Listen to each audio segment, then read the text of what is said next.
All right, guys, so we are very excited because we have Rick G in the house. This is officially Braille Drop episode number 2, which is kind of unofficially Braille Drop episode number. I have no idea which number.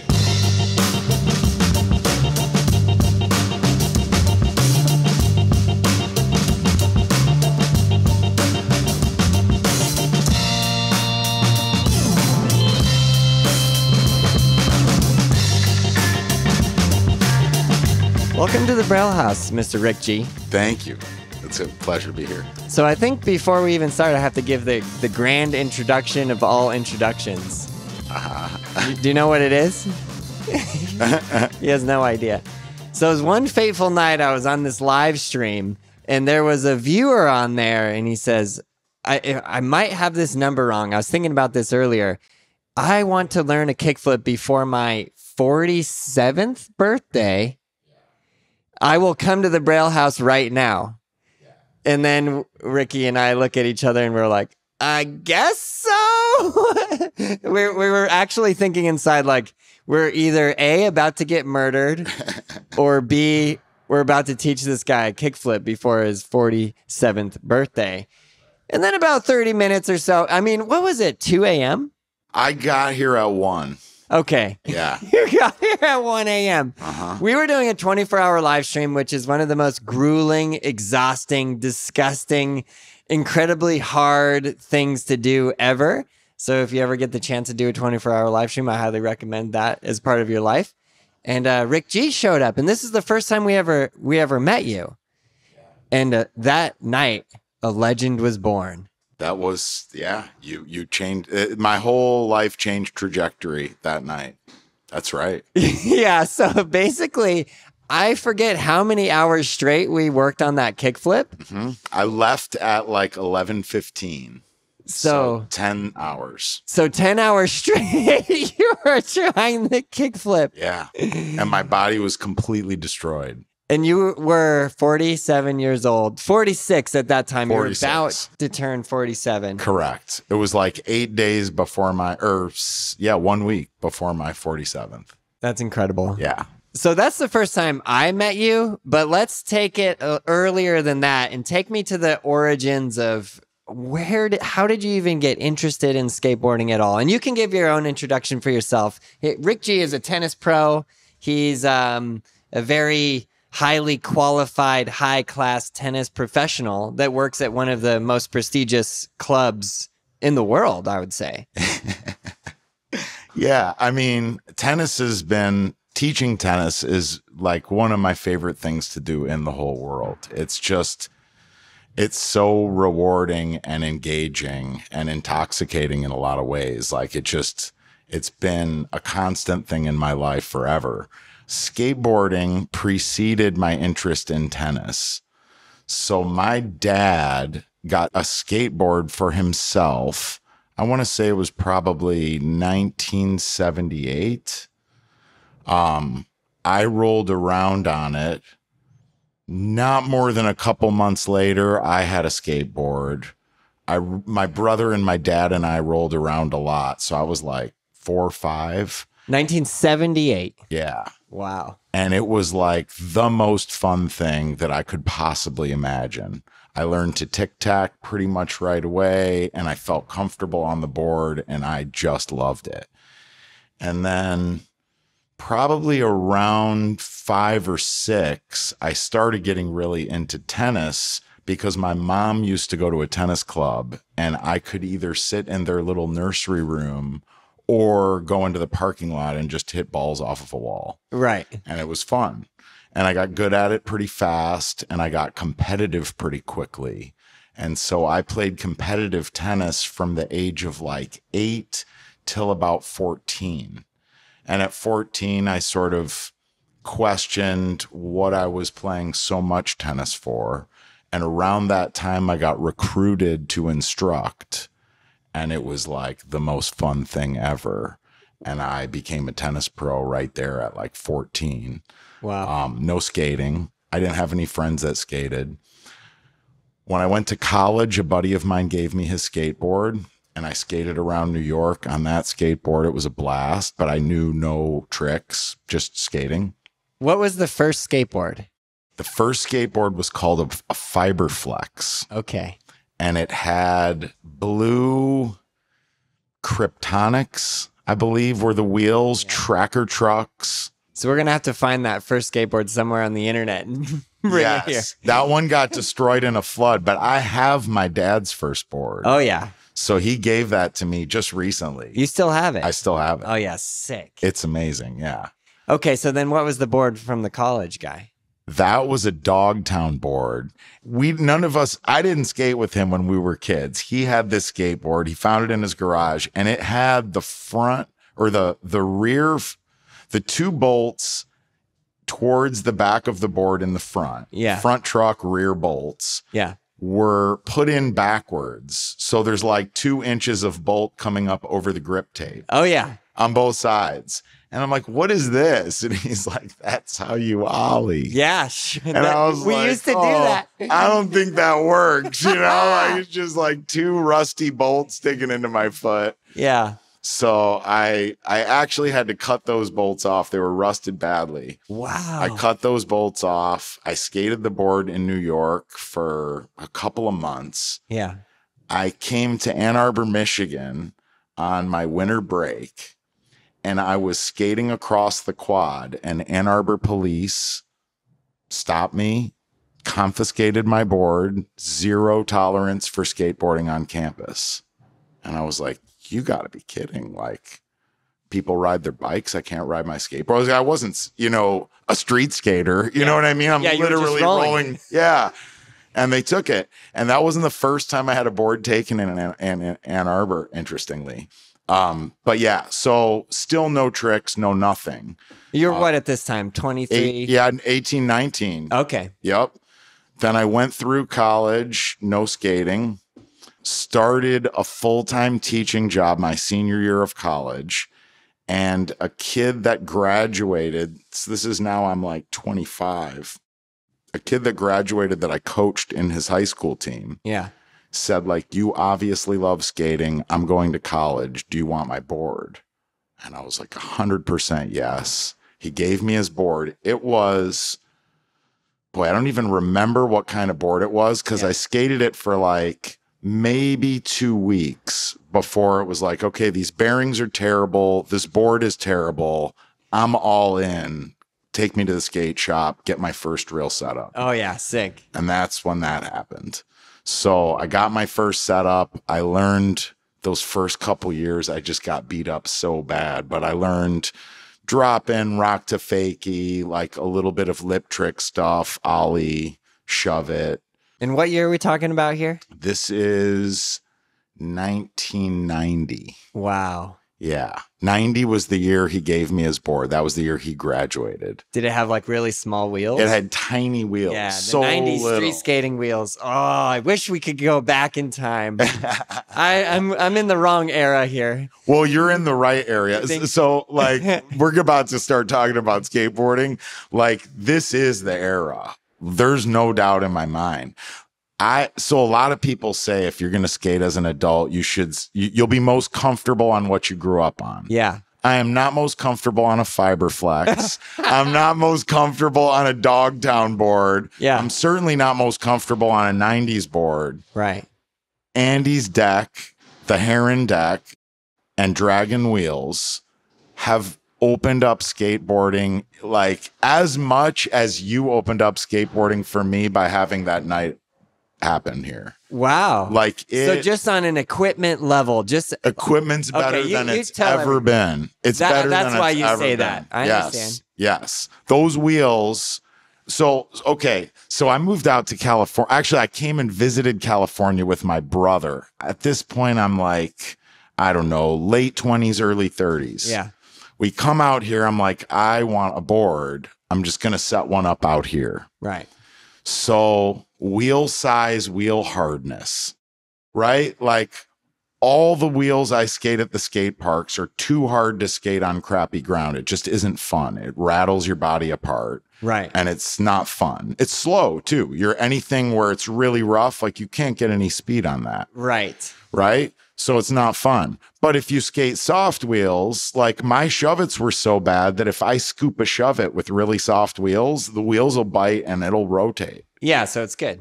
No, it's awful. Like, it's no fun, right? Also, slow wheels or big soft wheels, unless they're huge, are pretty slow. Right. Because they deform so much. And if they are huge, then ollieing isn't fun because they're so heavy. Right. So it was like none of the wheels were good enough, were what I wanted. It's so funny, the so minute specifics on the wheels specifically. Yeah, because it affects so much the way skateboarding feels. Yeah. You know what I mean? Yeah, you're really right. And like in the park, when you have those nice hard little wheels, like it's such a crisp connection to the ground and it feels so good and you can slide, you know, initiate a slide, no problem. Yeah. And it feels great. And then you skate like a Spitfire 97A.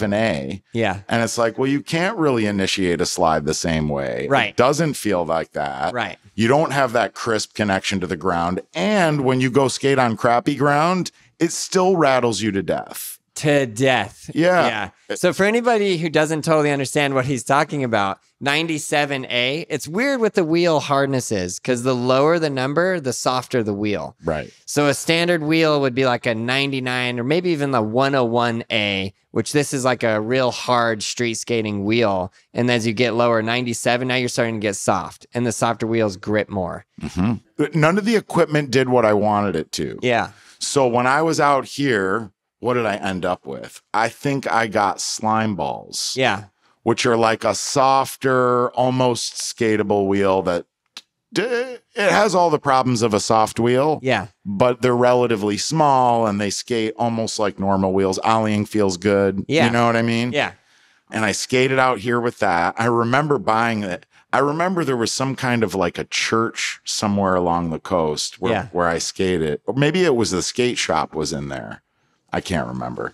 Anyways, when I got back to Michigan, I set up two setups, a soft setup and a hard setup. Yeah. So that I could enjoy skating from the back of the parking lot to the grocery store as much as skating in a skate park. And how old are you at this time and what tricks do you know? I know front 180. Okay, how old am I? I'm like 29, 28, 29. Nice. Yeah. And I know front 180, ollie. My ollies are bad, but they're workable. And I'm confident, like young man, I'll jump 3 stairs was the most I ever did. Yeah. And that was infrequent. What I really focused on mainly as a skater, and it wasn't super frequent skating also, keep in mind, because in Michigan, the winter is no skateboarding. It's brutal. Yeah, there's no, you just don't do it. Yeah. I mean, I did in the end, but not really. Like, you're not skating multiple times a week. Right. You're skating whenever you're like, oh, it's dry right there. You know what I mean? Like, yeah. So yeah, I know ollie, front 180, not very good with a manual. I learned a blunt transfer on a spine ramp. Yeah. That was like a breakthrough trick. I think I ollied into my first bank that year. Wow. Which was pretty exciting. For me, it was pretty mellow bank, but I did it. But no kick flips, we're not talking. Flip tricks, we're not talking. No shove-its. In fact, I remember when I learned, I did have shove-it.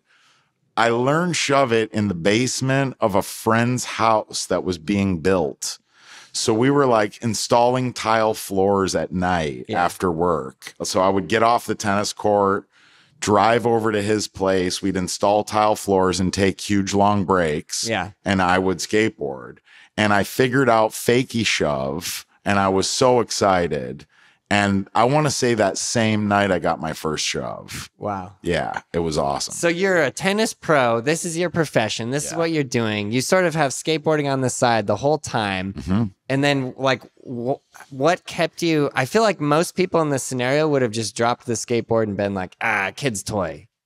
Yeah, I mean, it's like what kept you going with that? It's so like even without a progression, the act of skateboarding feels so good, right? Just leaning and turning. Like, think about how many people push a grocery cart and jump on the back.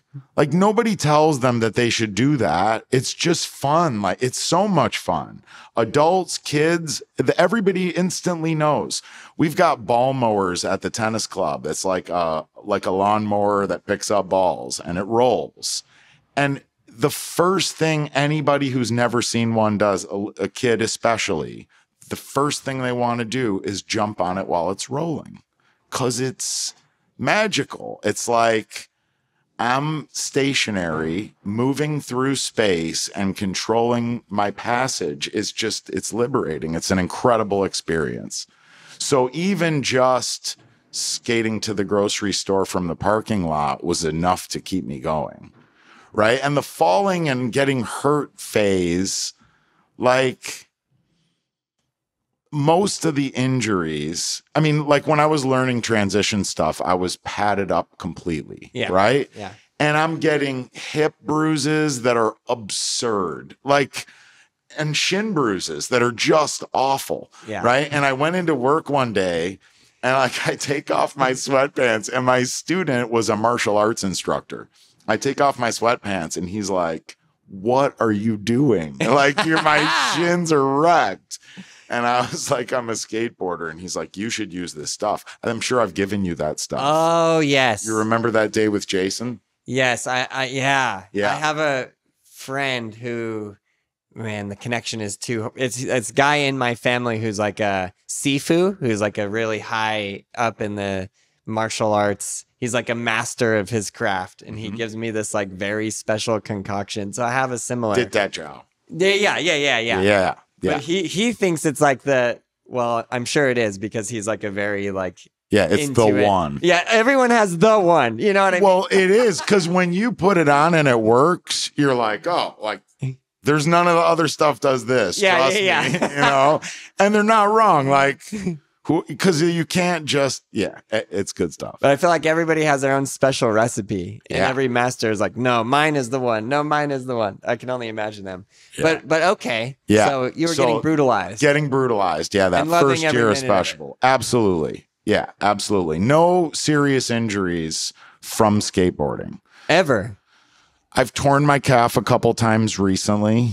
I fractured my scapula, but it's like a nuisance injury. My body's a little bit wrecked from tennis, like a lot of years on the court, a lot of hours on the court. My knees, my feet, my hips, not in great shape. My shoulders, not in great shape. But skating has not led to any serious injuries besides the 2 calf tears and the scapula. Okay, but I would say for the average person of your age, you are in great shape.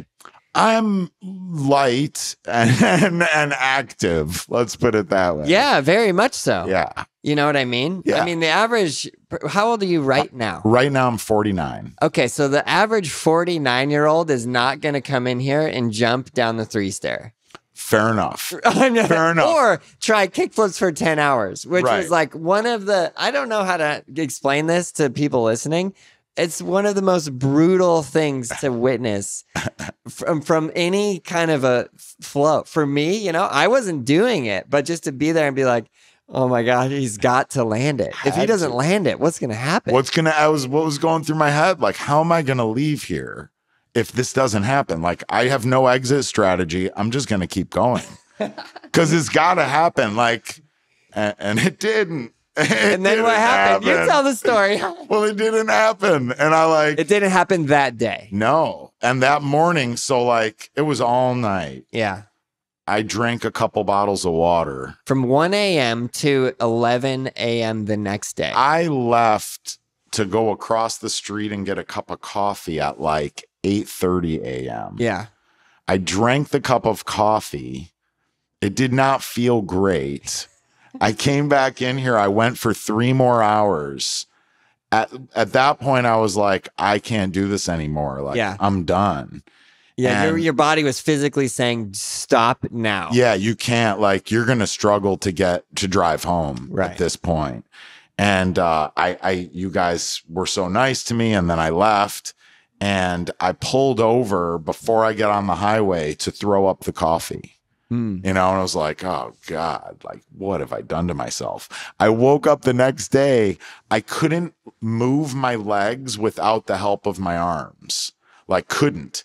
And I picked my niece up at at her friend's house. So it took me like probably 20 minutes to get to the car. It's like 20 feet from my front door. Yeah. I pick her up. She gets in the car. We drive back to her house and she's like, okay, like we're late. Like, here we go. And she gets out of the car and I can't get out of the car. The angle that I'm at, like I can't get my leg out. Yeah. I had to like half rotate my body around and get my knee into position. Like it was that bad. Yeah. And it wasn't until Thursday. So that was Monday. I have Mondays off. Tuesday, I went to work destroyed. Wednesday, completely destroyed still. Thursday, in a ton of pain, but able to move under my own power. And that's when I called you and I was like, we got to finish this off. Like, I need to do this. Can we do it on Sunday? And you said, no, well, Sundays are their day off. I'll bring people in to film it. And I was like, no, like we had those people there for 10 hours and I didn't land it and I didn't want that pressure. So my goal for this podcast is kind of a little bit twofold. Okay. One of them is to learn from other people, specifically what it was like when you started skating and what you were going through and some of those barriers and specifically anything that might have been really tough. Because the more I can learn about that, the better I can analyze and make videos and make processes and make things that will help people not to quit. And you're a prime example of somebody who went through a lot. And, you know, you weren't like, for a lot of people, they'd be like, oh, I've been skating for this long and I can't do tray flips. And they would quit. Right. But it makes me interested to see, like, what was it about you? And also just that inspires other people too, right? So there's that aspect of it. And then the other aspect of it is the motivation of just like, you get to tell your story. And that is going to motivate other people who are thinking, you know how many people, like, I get these comments all the time. Oh, Aaron, I'm 17 years old. Is it too late to start skateboarding? And I was like, it's almost like painful to even read the comment. Yeah. Yeah. Well, I think what people don't appreciate is that skateboarding, for me, it is about constant progression on some level, but it isn't just this like tier of ability. It's a joyful experience, period. Like, it's so much fun to roll down a sidewalk. Like, why would you give that up? Like, because you can do other stuff. Like, enjoy what you can do. Like, there's so many people I feel like that are constantly judging themselves. You know, am I stylish enough? Am I progressing fast enough? Like, it doesn't make any difference. Like, just roll around. Like, it's the best. There's nothing better. You know, okay, man. So I've come back from California with wheels I don't love. To Michigan. Yes. I've come back to Michigan with wheels I don't love. And I've got 2 setups now. Yeah, one hard wheels, one soft wheels. Right. Then my sister-in-law becomes pregnant with my second niece. She calls me and says, you're on the wrong side of the country. You should be here. You're going to miss this. In California. Yeah. And you could do what you do anywhere. I came out for a visit. I saw she was right. My niece was born. I moved out here 3 months later. That was 18 years ago. She just graduated from high school. Wow. Best move ever. Awesome. And when I got here, there were skate parks. I had never really seen a real skate park. Like, Michigan really didn't have anything like they've got out here. Right. Shout out California. Yeah, shout out California. Also, I fell in love for the first time, and I had an unbelievable relationship with a person who did not have any appreciation for skateboarding whatsoever.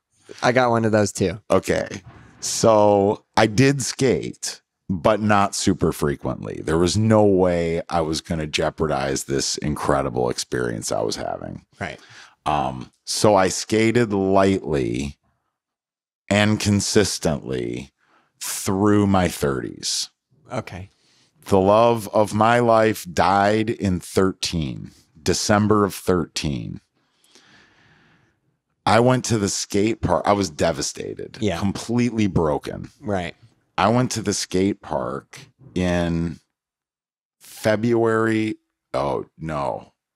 March of 14 to like try and just not be in the state that I've been in for however many months.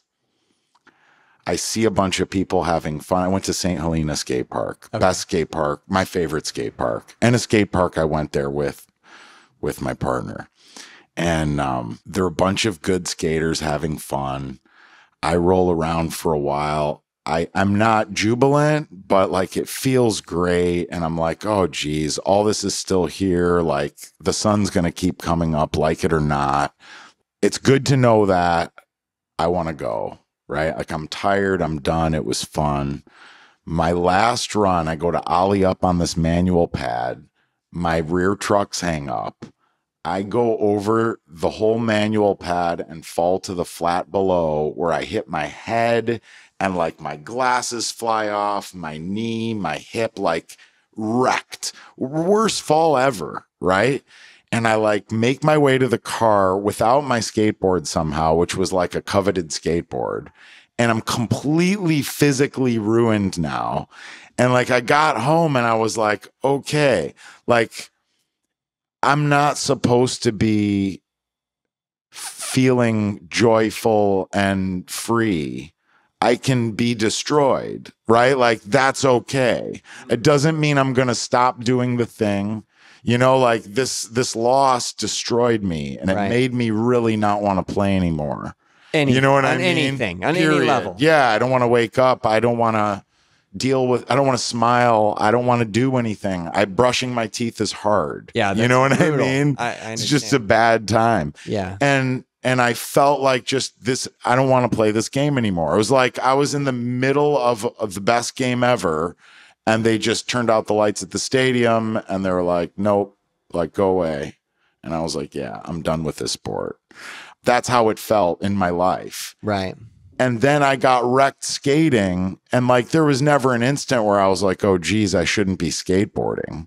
It was like, oh, yeah, you can get hurt really bad and it's okay. You'll heal and you can go do your thing again, you know? Oh, I get you. On a physical level, it sort of gave you what you needed on a mental plane. It at least made me aware of like the reality that you can get hurt. You're going to get hurt. And get back up. And it's okay. It's okay to be hurt. It's okay to feel pain.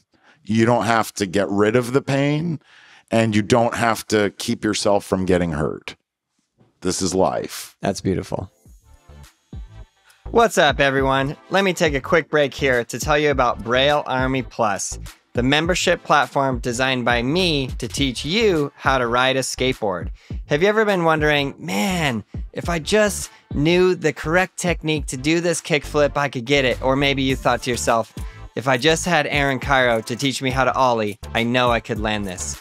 Well, I designed the Braille Army Plus membership for that thing specifically. You sign up on brailleskateboarding.com/army and you can get started messaging me on the members only Discord right away. You can send me a clip and ask me, hey Aaron, what am I doing wrong with this? And I will tell you the exact technique, the exact practice step. I'll even tell you exactly what you should be doing each and every day to improve in your skateboarding over a long period of time. If you're practicing the correct tricks in the correct way, I 100% guarantee that you will be progressing on your skateboard. So join the best group on the entire internet and join Braille Army Plus. brailleskateboarding.com/army. I'll see you in there shredding. Thanks for checking it out, and now back to the interview. And then again, I'm a tennis pro. I had some physical problems in my 40s. I had a back problem that kept me from skating. And then I would skate probably 3 or 4 times a month, if not a little bit more when I had time to. And then it was COVID. COVID came and I was like, how can I not do a kickflip now? You know, like I was throwing cards. You know, we were in lockdown from March 13th. I started work again May 1st. Right. So it was like 2.5 months of being in my house. Right. You know? And I was like, God, I have to land a kickflip. So I started practicing kickflips, started work, never had the on your own, kickflip. just totally random. Yeah. You just had the. I mean, I was a skater. We weren't allowed to go to the skate parks. The skate parks Right. were locked up in San Francisco. Right. You couldn't do anything. Crazy. You know? So I had a garage and I was like, I'll just land a kickflip. And nothing prompted that. No. Okay, I mean, I'll fascinating. keep all the while I'm consuming skate videos, right? Like I've been watching Braille for many, many years. Yeah. Right? All the way along. The first Braille videos I saw were you and Lance. Yeah. And I remember thinking at that time, like, wow, I can relate to these people. Like this, the sense of humor, the openness to skateboarding. I'm like, this is sort of how I am. Like this would work well, you know? Yes. And consuming it, you were having a great time. Yes. Consistently. Yes. And watching people have a great time is a joy. It is. You know, it's just, Truly. It's beautiful. Yeah. Yeah. So that was a regular part of my consumption for many years. I even gave you guys a tennis racket to skate. Okay. I drove up, I just pulled up one day. It was after 13 for sure. Yeah. I don't know. It was probably 14 or 15. Yeah. And I dropped off an old Prince graphite and it was Aussie Dan that trucked it up and did a pretty good job. And then it was Fetty that destroyed it. Oh yeah, of course. Yeah. Yeah. But yeah, Braille was part of my media consumption for a long time. Nice. The idea of progressing as a skateboarder was always on the front of my mind. I just wasn't very bold about anything, you know? So I wasn't like, I didn't have any friends that skateboarded. I didn't have any consistency in my skating.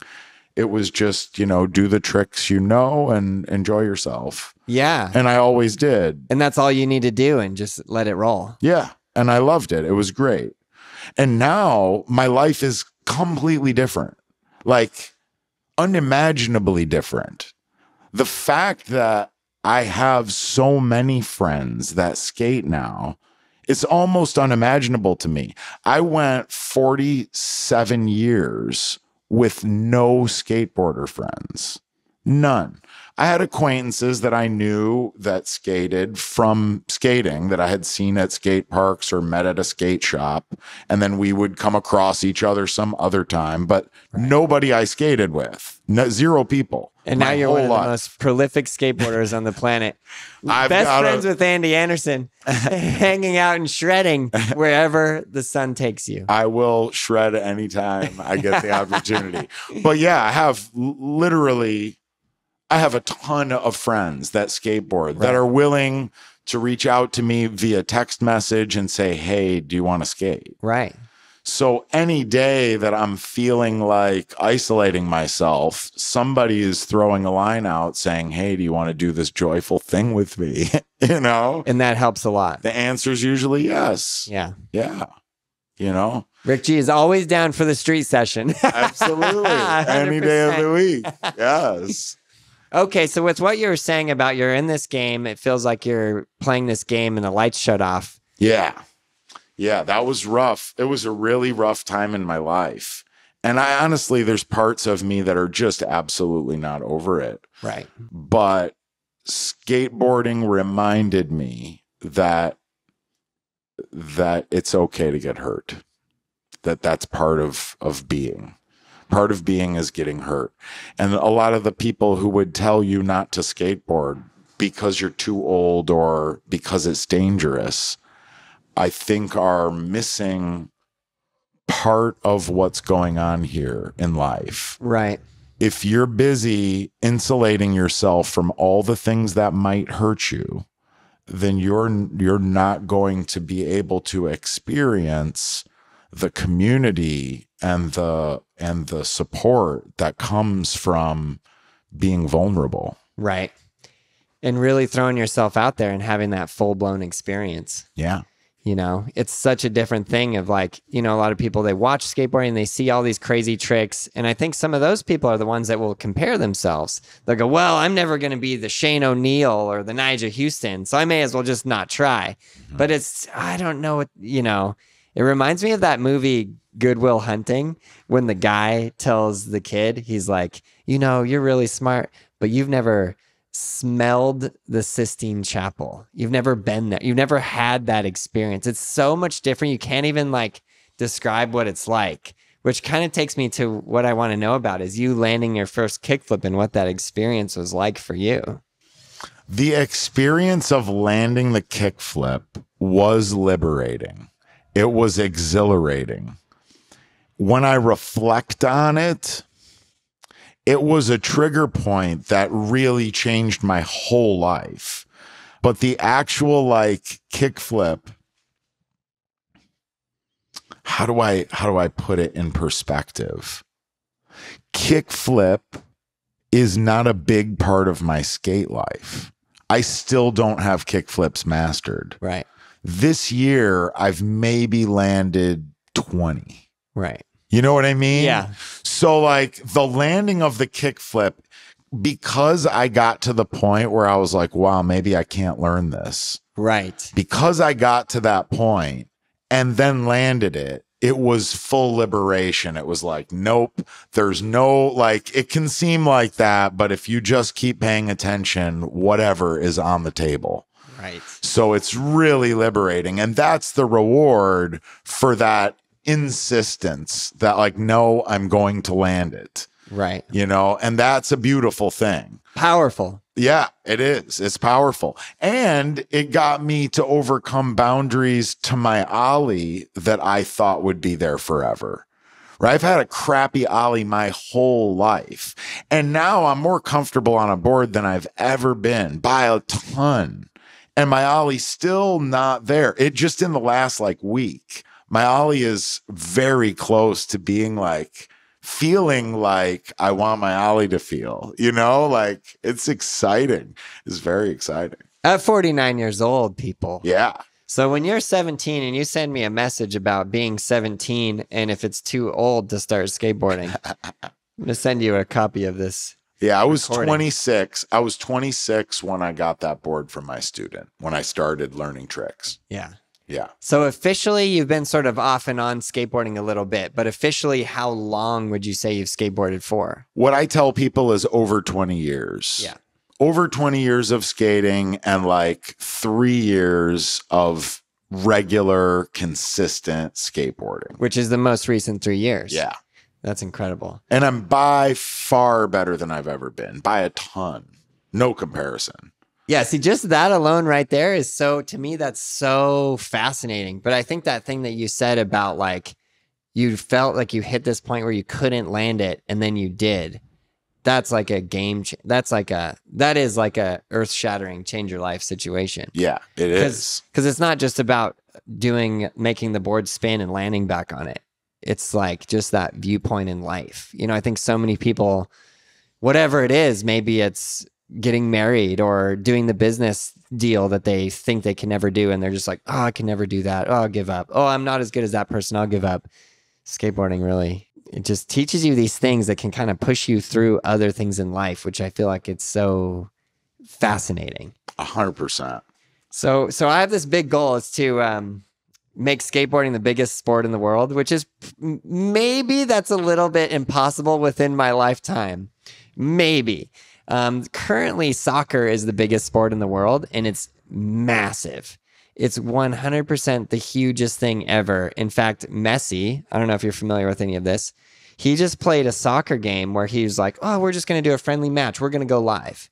And they did a live stream match, and they had 1 billion live viewers.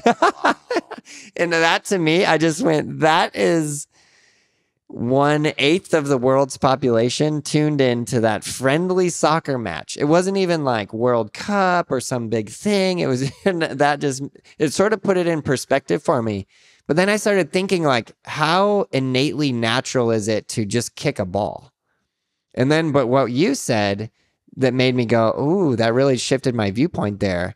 Like, how natural is it to run and jump on a cart or to run and slide on ice? You know, I'm thinking like, Yeah, or the wood floor. yeah, or the wood floor. I'm thinking even like caveman style, you know, like they were definitely kicking rocks or kicking whatever. And this is, to me, it's like, okay, soccer. It makes sense to me why it would be the biggest. But then I think, okay, are they running and sliding? Absolutely. But the biggest, like, keep in mind, that's not necessarily mean that the most people are playing it. The most people are consuming it, watching Most people are watching it. I mean, maybe most people are playing it too. That may be the case. One of the things about that is a lack of risk also. Yes. Right? So skateboarding has this inherent risk of falling on a hard surface. Instantly. You're going to. Yeah. There's no escaping that. Right. Right? Like, it's literally part of it. It is literally it's like learn part how to of it. fall. That's right. Yeah. That's right. And our society has done a pretty good job of like indoctrinating us with the idea that like your objective is to be here as long as possible, Right. make as much money as possible, Right. and preserve yourself and your wealth. You know what I mean? And like that's Right. sort of like, don't fall, don't take risks. yeah, or if you're going to take risk, make sure there's a payout that's going to benefit you in the long run. And like, okay, you know, like to me, what's going on here is a little bit different than that. Yeah. Right? I don't really think it's about accumulating anything. Right. I think it's about now. Right. And that's what skateboarding forces you to recognize is that like, it's all right here, right now, and you're going to get hurt and it's fine. Right. Like when I get up from getting hurt, I'm not thinking, oh my God, why was I skateboarding? This was so stupid. Right. Now I'm in pain. You know, like depending on the injury, I'm thinking like, okay, like 6 weeks, I can't skate. Right. That'll be fine. Yeah, that's a good way. Like, that's a good way to like think about 3 it. weeks in, you're like, oh, geez, I could probably just push around switch. Yeah. You know, like. Right, 100%. Yeah. And I don't know what there is about it, but like, is when I'm filming specifically for a street part, because that's like the most. I was listening to Chris Cole talk about it. He's like, I just have to go so hyper focused in on everything that I'm doing, and everything in my life has to be dedicated to that, or I'll never do the thing. Because some of the tricks, especially Chris Cole, that he's doing are so ridiculously hard that there's just literally no other way to do it. And I'm like, when I film my street video parts, it's just like that. And I'll go out and I almost gauge it by like, I'll film this trick and it'll probably take me 5 hours. That's a good one, you know? 5 hours is pretty light leg work. Some people go out and they do it in 20, 30 minutes. It's also kind of different style. Like I'm doing manual tricks, which are generally going to take a little longer. If I were to do handrail tricks, I can't spend 5 hours. I'll literally die. Yeah. You don't get 80 tries down the set. No. Although the other day trying to front board my handrail, I did too. I literally tried the front board for 2 hours straight. But you were also running a whole line. I was running a line. That's true. Because I'm a wussy and I had to mentally prepare for that battle. The line came out really nice. Every trick was the best of its type. Yeah. Thank you. Yeah. So I almost say like, if I had a good day street skating the next day, I shouldn't be able to walk. Right. With, you know, relative. You're going to be feeling pain. I'm going to be feeling pain. And when I feel that pain, it's such a gratifying, amazing, incredible thing. So to me, like, you know, my wife just this weekend, she was like, I want to go do a workout class. I was like, okay, great, let's go. We go and somehow she gets into the class and I don't. And so I'm sitting there and she's doing the rower and she's doing the running machine. And I'm like, dang, she's going for it. And then the next day she's like, I'm so sore. And I was like, isn't that the best feeling ever? And she's like, no, what are you talking about? And I'm like, no, you don't understand. They're like, that's like such a skateboarder thing, I think. Yeah. I mean, one of the things I have like a list of a bunch of things that make skating sort of just the best activity and the best metaphor for life, in my opinion. But like one of the things is that it just forces you to embrace all of your emotions and all of your physicality. Right. Like the limitations, the impacts, all of that you have to embrace or you're fear. not. Yeah, the fear. I mean, dude, like there's moments that like I tried that. There's so many moments. Every skater has a billion of them where you're just like, I know I can do it. Right. I just want to force myself to do it. Like there's no part of my brain that thinks it's a good idea to not do this. Right. But I still can't make myself do it. Like I roll Right. up over and over and I just can't make it happen. Right. Until eventually you do. And then eventually you do, and you break through that barrier. Yeah. And like you were saying, it's so liberating. It's such like a, oh man, I don't know. It's hard to communicate, really. It's one of the things I love about teaching. Yeah. Right? You show people how their false limitations. So the thing about a false limitation, a false barrier to progress, is that it looks and feels like a real barrier. Right. Until somebody can say or trick you past the barrier or say in such an expert way that makes you believe it. Right. No, trust me, come here. Right. But if in tennis, like I'm adept enough, I can trick you right past the barrier, like fast. How do you do it? Give us the And tech. then, well, so depending on what the barrier is, Yeah. right? All I have to do is draw your attention away from the limitation and then engage the skill that's missing, right? So it's a little mind trick. Isn't that interesting, though? It's almost a created limitation. Oh, I mean, almost all of ours are. Right. Right? Even the ones where we feel like society's created some that we all accept as actual limitations that just don't exist. Right. Right. And some people hold on to them really tight, like they're important to maintain as a limitation. Yes. And other people are rebellious about it because it's a limitation. And then other people recognize like there's no limitation there at all. That's falsehood. Right. And just go.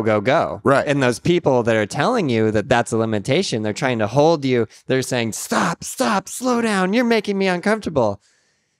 Just let it fly, baby. Yeah.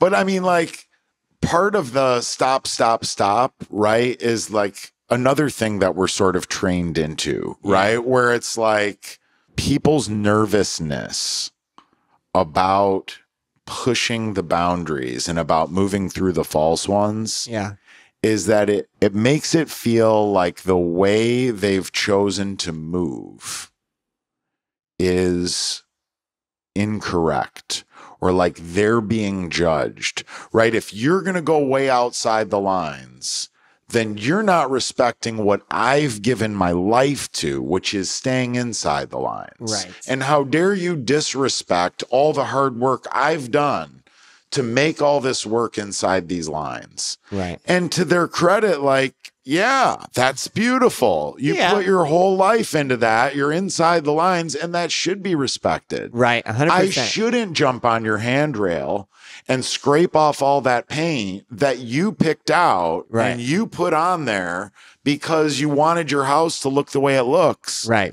You know, and my skating by like a lunatic does threaten that a little bit, you know? And if I don't have enough respect for you, I mean, one of the things that I'm so grateful about, because I'm old or my demeanor or something, I'm generally pretty well accepted on the street skating. I don't get a lot of scowls. I don't get a lot of, hey, you damn skateboarders. So I need to take you street skating in San Francisco and skate the people's houses. They'll be like, hey, you kids. And I'll be like, look at him. Get him, Rick G. Yeah. Property damage is a thing. And like, that is a thing, especially in San Francisco where those properties are not cheap. Yeah.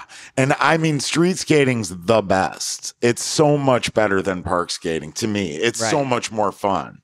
Why? It's spontaneous. It's constantly changing.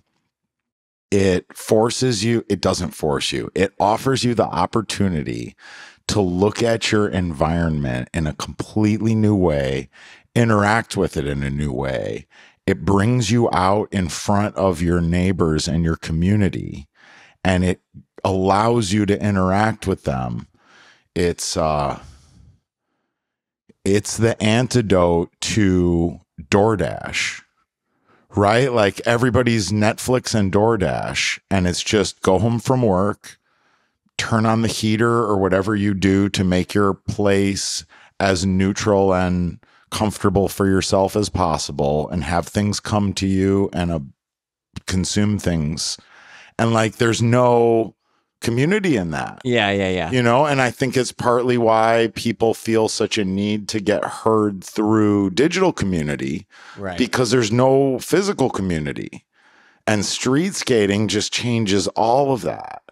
Like, especially for me, like I like to skate at night. Yeah. And so you move through the city at night, and like, there's a lot of people you're not going to meet unless you're moving through the city at night. Right. That's guaranteed. Yeah. And some of those people Good are characters, bad characters. I mean, some of them are magical, beautiful human beings that very like true. are blessing us every day by being here, and we don't see them. And if we do, sometimes we're not clear enough to recognize what's right in front of us. Right. So street skating is the best. It brings me into my community. And then the property damage part of it is a thing. Like, I was with a buddy the other day, and he's just unlocked like extreme wall riding. Yeah. He's really good, right? So like, walls that are inaccessible to a lot of skaters or that you wouldn't notice, Yeah. he's looking at now. And he went up on this wall. It's like a beautiful wall on a beautiful building. And like, his first try, he didn't land it. And like, there's marks right up this wall. And I was like, oh, I hate this. And he said, is it okay that I don't hate it? And like, I looked at the mark and I looked at the street, and like, clearly somebody's taking care of this building. Right. Right. But like, it's not for me to judge. This is his expression. You know, is it okay to tag a building with your tag? You know, like, it's not up for me to decide. Like, it's certainly an expression somebody wants to make. Like, if you want to mark up this wall with your wheels, like, I'm not going to judge that. Right. I don't want to encourage it, you know, and I certainly don't want my wheels on that wall. Right. But no, it's not wrong that that's not the thing that is upsetting to you. You know what I mean? About our community. Right. And he did it a bunch more times until he landed it the way he wanted. The marks that were left, we talked about it, and we agreed that we should bring like magic eraser with us. Yeah. Because I bet you could take most of that off with just like 5 or 6 minutes of work. For sure. He agreed to that, but like, definitely was not feeling remorseful. And to be fair, like, it was a beautiful experience we had. Yeah. He's going to share that experience with other people via video and whatnot. Right. It's a beautiful thing. It's expression. Right. Was it damaging of material? Like, a little bit. Like, it's going to definitely create some work for someone to make that beautiful again. Sure. You know, do I feel bad about that? A little bit. I would much rather skate the brick wall. Right. Right? Where like, there's no damage. Right. I'm just using the environment we created in a way that pleases me. Right. Doesn't get in anybody else's way. That's my hope. You know, every once in a while you're in somebody's way, you know? Yeah, 100%. I feel like that's also part of it too. That's part of the whole game of it, you know, dodging the security guards, getting around them, getting the trick before you get kicked out, etc. Mm-hmm. Man. And depending on how you behave, like the security guard completely encouraged me to jump a 3-stair that was off limits, just with the same day as the wall ride. We got the security guards came out. You guys can't skate here. So sorry. Did not realize that. Yeah, nobody knows. There's no signs. And it looks like a skate park. Look how beautiful that stair set is. Yeah. And he's like, well, I'm going to walk back in. Like, if you just want a couple of tries, like. Right. You know, Yeah, you see? Awesome. What's the saying? It's like you catch more flies with honey than vinegar. Yeah. And just like showing people respect all the time. Right. It's like, that's what we're here for. Right. You know, one of the things that being in the city a lot has shown me. So sometimes at night, you'll come across people that are having the worst experience in their life right now. Right. And that's why they're out in the middle of the night and they don't have a place to go and they don't have a situation that's acceptable to them. Right. They're not doing okay. And when you offer your attention to somebody who's in that state, for me, my mind starts running over in my head, like, what can I do to help this situation? Right. Right. And depending on what my resources are, I might be able to do more than I want to do, you know, and finding a balance. You know, you can't do everything for anyone. Right. You can not even do a lot for most people, but you can do a little bit for almost everyone, almost all the time. And if the only thing you do is like actually deliver your attention with respect and helpfulness, the result is often really good. There's times where you can offer only that. I will give you pleasantness and warmth and attention. And like sometimes that's all somebody needed right now. Right. That They'll remember you for the rest of their life. Or at bare minimum, like that unmanageable situation felt manageable for a second. A little better. Yes. Yeah. You know? ease the situation. Yeah.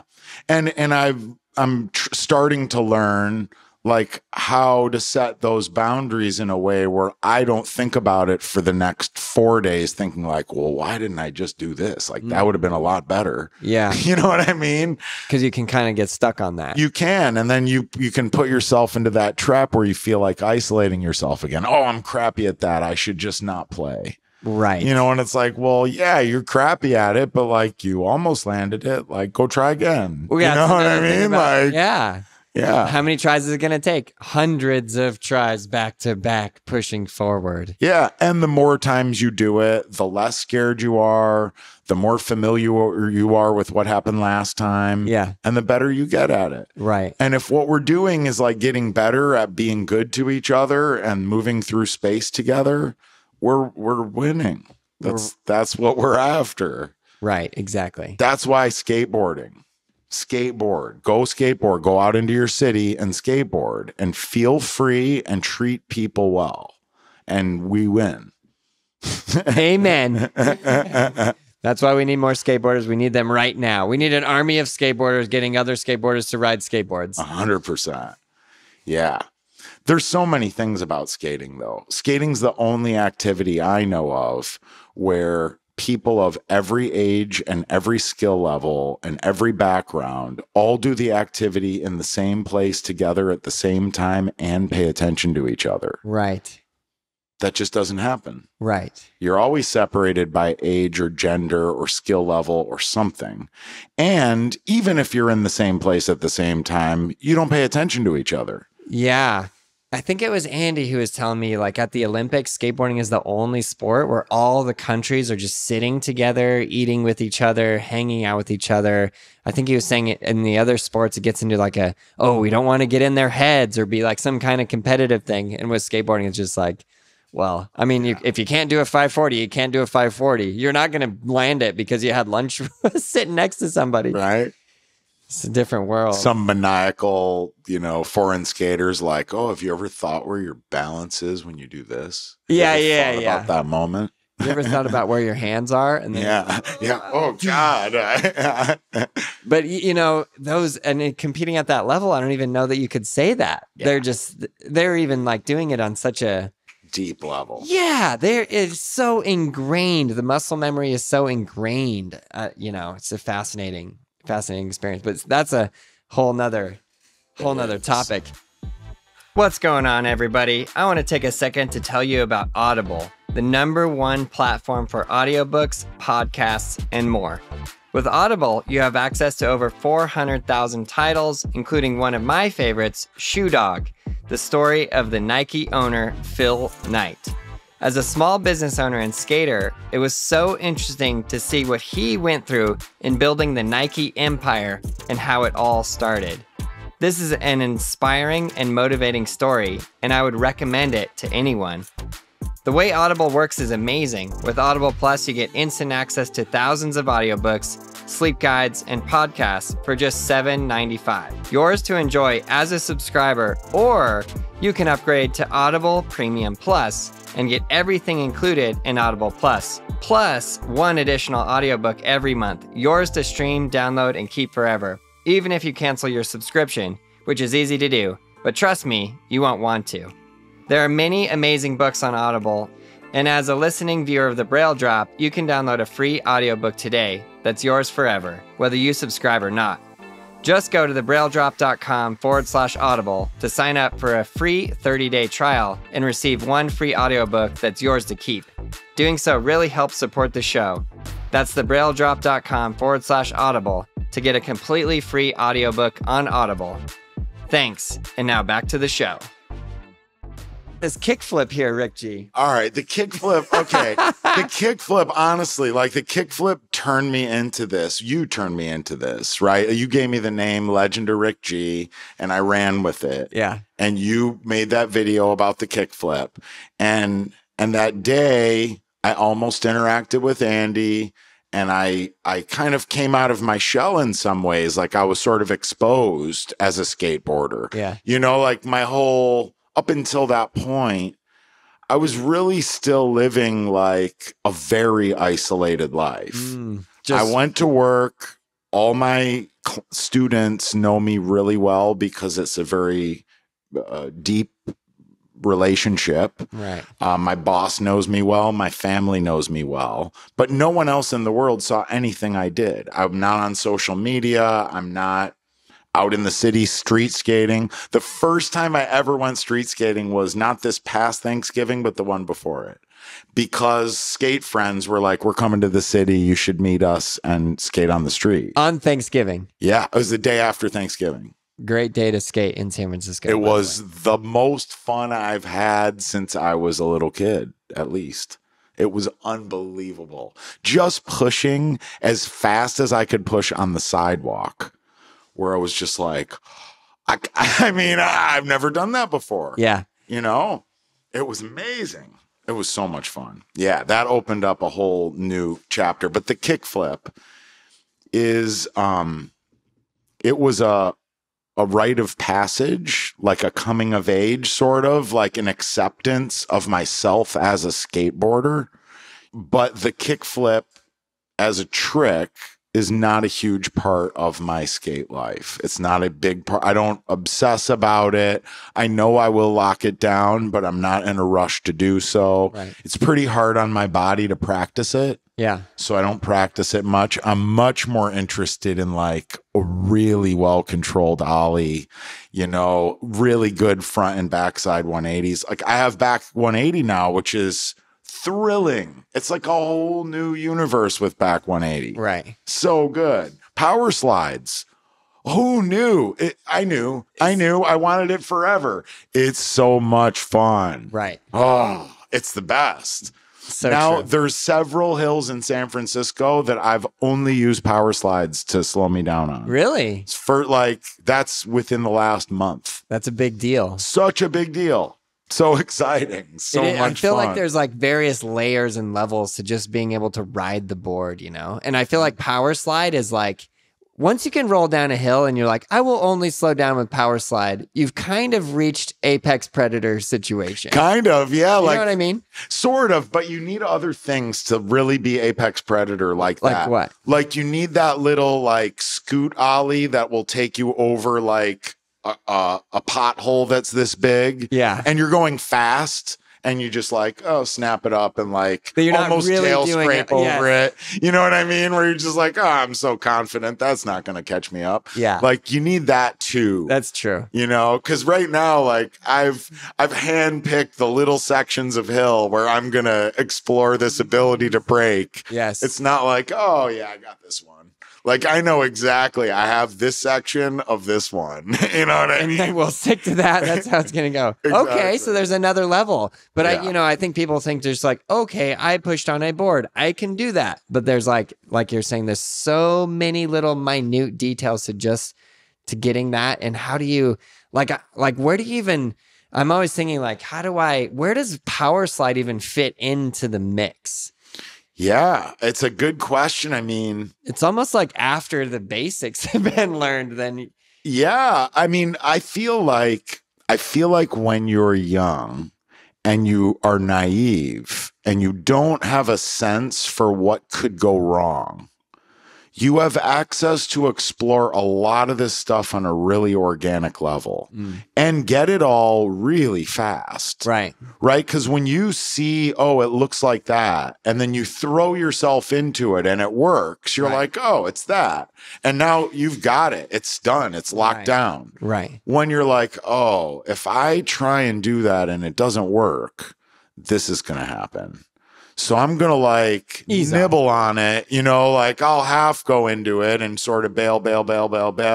And then like getting over that hump of I'm really going to commit to it is really hard. Right. So you still don't really have the feeling of how it works because you haven't thrown yourself into it with gusto. Right. You know, so it takes forever to first get it and then master it. Right. Whereas when you're really young and naive, you can get it and master it in the same breath. Yeah, very fast. Pick it up very fast. Think about rolling to a quarter pipe. Right? You can get a 7-year-old that's like, oh, it works. Done. Like I'm done. Now I have roll-ins on any quarter pipe of any size. Right. Even like it just doesn't matter.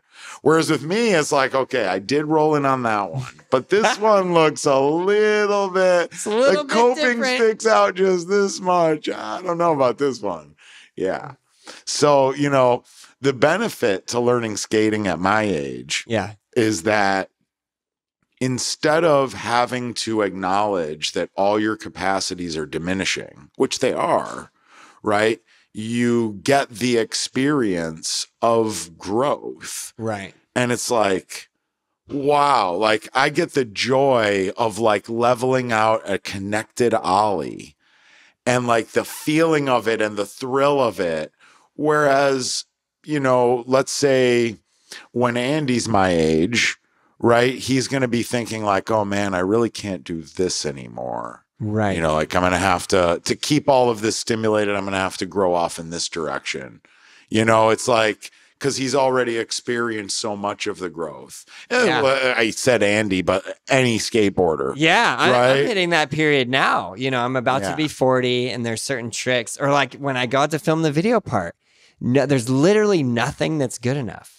Because I've already done, you know, I've done kickflip front 5-0, kickflip out in a line with a kickflip front nose grind on a crusty street spot that is just so gnarly. And now I'm like, anything I'm doing, I'm just like, this is not as good as what I've already done. So it doesn't. Well, so to keep yourself stimulated, and you know who else recently talked about this was, it was a really good discussion with Tony Hawk. It was Andrew Reynolds. I knew you were going to say that. Yeah. Shout out Andrew Reynolds. Yeah. So he was talking about how he will just focus on a thing, whether he had it in the past or not. Yeah. That he's just going to develop. So like in your case, front board. Yes. That's perfect. Yeah. Right? Where it's like, oh, this is a thing that I've actually never had. Yeah, yeah. I've never had front boards. It is true. It does. And now I can front board down a 5-scare, right? Like that's a good ramp. feeling. Oh, yeah. Yeah. It's true. It's so true. And that vert ramp. So like the thing about that, right, is that the punishment seems so severe. Right. Right? You're going to die. You're going to break your neck. Whatever. But honestly. Not actually, though. No. Actually not. Because you have to do it every day enough to have knee slides for real. Right. And once you do, it's a lot safer than a lot of other things. It's a lot safer than an uncontrolled fall over a stair set. That's for sure. Right. You know? So I think, I mean, you're going fast though. So your knees are absorbing a lot of impact.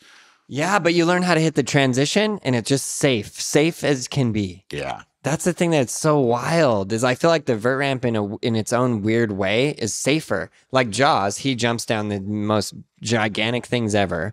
And then he's like, well, when I'm old, I'm just going to skate vert. And I was like, what? That doesn't make sense, Jaws. Yeah, but it does. But it completely does. Yeah. You know, and then I see JD, like I just had to learn, which was so interesting for me. I had to learn how to bail out of everything. So before I would commit to anything, I would have 12 ways to jump off the board, and I would practice that first. Jump off, jump off, jump off. And I think that made it a little harder to commit. They were saying, you're practicing jumping off. And then, but like, oh man, especially on like, let's say like fakie ollie or fakie pop up. I don't even know what your back wheels hit. You're going fakie. To leave my feet on was the most disgustingly terrifying thing ever. Yeah. And because if you hang up, you feel like you're going to die. You literally, yeah, you're dropping like 10 feet to the flat to your face. Yeah. But, but really, truth is, like, that's actually not going to happen. Right. And that's sometimes when I'm skating and I'm trying a hard trick and I fall, I go, I really needed that. Yeah. I really needed that fall. And that's going to help push me through to the next stage. Yep. It resets everything. It's like the adrenaline surged through. I'm fine. Yeah. I'm focused now. Like, I'm not so nervous that might happen because it already did. Yeah. You hit that present moment. Whereas like when you're in the fear zone, you're not in that present moment. What's funny about that fakie ollie too is like I would pop up and I would watch this slow-mo because I'm always analyzing it. I would be like, if I just literally did nothing with my legs, I would land. But instead of doing nothing, I go into the most hysteric kicks, kicking all over the place, which is so ridiculous. But that happens to me street skating all the time. I'll go try and do like a frontside 180 off a drop, and I'll just pop. I'll be floating through the air. I will land, just kick, freak out, and I'll try it again.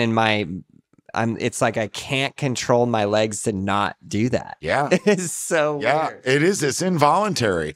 A couple days ago, this day of the wall ride, there was this, it's like a sidewalk, a little up ledge, and then a parking lot below. Yeah. And the up ledge is like 8 inches. Right. Right.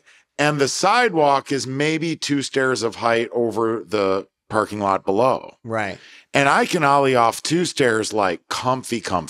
Right. That's my height where I can like ollie as high as I can and get that feeling of floating. Like that's, and control where I'm like, okay, this is my sweet spot. Right. And I'm trying to get 3 stairs to feel like that, but it doesn't yet. But 2 stairs do. But every time I skated up to this thing, I could ollie over it, but my body would panic.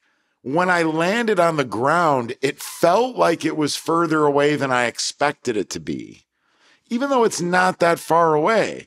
And it was like somehow the visual and the mental got my body preparing to land before the ground was up on me. You know what I mean? So it was almost like I was trying to land a stair above where I actually landed. My legs were all straightened out. It was like really awkward. And then it led to a barrage of uncontrollable kickouts. You're right. Whereas like, what? I'm going to kick out of this? Like, it's a little ollie. Like, please, let me just jump, But, finally, after like 6 or 7 tries, like it started to feel like it was the correct distance. Yeah. But it's just overcoming all that mental discord where like there's some cognitive dissonance there. Yeah, it's interesting. So it's a funny little part of skateboarding that never really gets talked about much. People always want to look super cool. They want to be the first try guy landing everything. We went to Portland and Mowgli was doing like double laser flip down this set of stairs. And Mowgli was like, Aaron, ollie it. And I was like, yeah, sure. And that started happening. It was in front of a huge crowd of kids. Okay. And I was like, it's just an ollie. And it was literally like a 5-stair or something. And I was like, I don't know what's happening. And I started like introverting and started feeling like, what's happening to me? How can I not do this? And all the reasons are coming in. I haven't been skating that much. And then I'm just like, Aaron, shut up. And just ollied it. But it's fun. It's weird, huh? Yeah, it really is. And it's so uncontrollable in the moment. Like it really feels like your body's just going to do this right now. Right. Like you're going to have to just enough tries and enough determination until your body stops doing it. Right. Yeah. Like it is very unclear if there's some mental trick that can just snap you in there. If there was, I think we would all be sharing it. Well, that's why I do the lines. Yeah, because you already, exactly, like you're so invested. Yeah. But then you also have fatigue. That is very true. And I know. And that was going through my head as well. We're talking about the video that I did where I was front boarding the 5-stair. So I did a whole line. I front boarded the small rail first. No, 50-50 up, front board the small thing, do a 3 flip because I couldn't make myself commit. I literally, that trick specifically because I felt like I was jumping. And then I think I tried to explain this in the video where I'm jumping onto a rail and then I feel like the way your body is positioned is backwards. So you feel like you're literally just standing on the edge of a cliff and just falling off backwards, just letting your body fall. And then you're going to just put your feet underneath you. It's a weird feeling. So I had to get over when you watch the people that are amazing at front board, I mean, front board to fakie is different, I think. I think if I would have done front board to fakie, it would have been 5 tries. Maybe, but I think it would have been more dangerous for you. It's true. Because the tendency to be over the board, like when you're doing like a back 90. Yeah. And you're just facing backwards. Yes. The likelihood of falling forwards yes. is high. That's true. You know, it's easier to land fakie, yes, but you're like leaning back enough at that point is a very, you're like, all heels, you know? Whereas the people that are really good at front board, like when you watch Glow do front board, yeah, his shoulders are open. Yeah. So like his hips are closed and the board's on the rail, but his shoulders are halfway open and he's just sort of like so used to it, so chilling. Yeah, looks chilling. And that's the muscle memory that you know, who said it to me? I think it was Ricky. He's like, great, now front board it every day. And I was like, that's right. That is it completely 100% correct. Mm-hmm. And once it's all in deep memory, you know, once it's all in deep memory, you can express yourself without becoming self-conscious. Right. Or you just go. Right. Okay, so we keep diverging from this kickflip. Yeah. Well, the kickflip. So it, you guys made a beautiful video. It was a beautiful experience for me, and it opened up me to the world. I talked a little bit about it in videos I made on my YouTube page. The very first YouTube video I made talked about how one of the people who made a comment on that video ended up inspiring me to make YouTube videos. Well, and I guess what I should tell the viewers about. Yeah.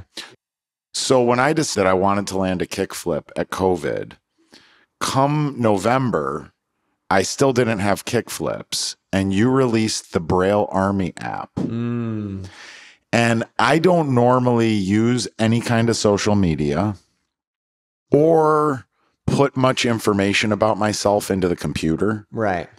And I decided that Braille Army app would be a good platform for me to put the thought out into the world. I'm going to land a kickflip. Fascinating. And so I spent whatever it was, $6. Yeah. And I put in a bunch. I remember while I was putting information in, like, I okayed, like, this app wants to use location services. And I was like, okay. And then I was like, okay. Like, the answer's not okay. Like, I just want to say I'm going to land a kickflip soon, you know? Yes. And I was like, wow, like I should tell this guy, like I'm really jumping through the hoops right now. Yeah. And then I have the thing and it makes me upload a YouTube video. Yes. And I was like, I don't even have a YouTube channel. I did. I had a YouTube channel for sharing like my niece's plays with my dad and my mom. So I uploaded a video of me doing an ollie. Yeah. And for your page, for your like your profile. Yeah, so that I would have so I could use the Braille Army app. Yeah. And then I did. I said like, this is me ollieing. Hopefully I'll land a kickflip sometime soon. And then it got all the way to February with no kickflip. And then you were talking about the Braille Army Discord.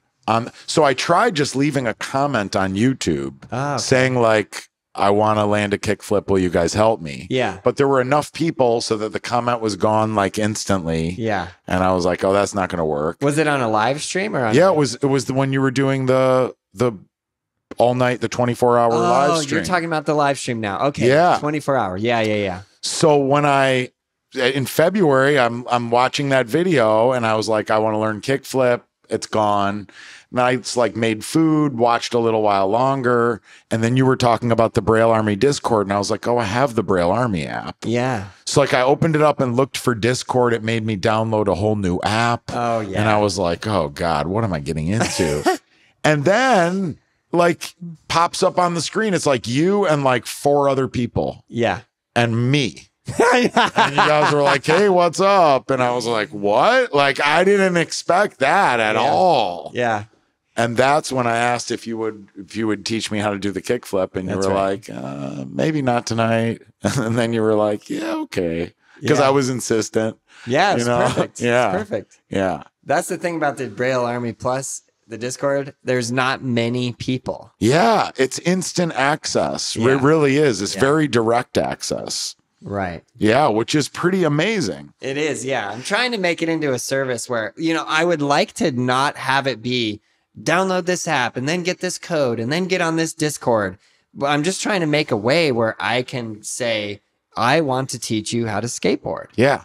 And I'm here directly. Directly. Yeah. I think people don't even believe it. First, I don't know. Like sometimes kids get on there and they say, is this really you? I'm like, it's really me. Trust me. Yeah, like, dude. Yeah. So it was surprising though to be directly at you. What are you looking at? This is the video that we're talking about. I just wanted to go through some of these comments here. That is not the thumbnail for the video. No, it's not. This is an ad. I'm afraid to start playing this. You need to, because I can hear that really loud. You need to get YouTube Premium. You really do. Don't listen to this guy. Okay, so this is the video where we first met Rick G, and he first does the kickflip. I just want to, this is an audio podcast. No, people are not going to be. We do have a video going, depending on where you're watching this.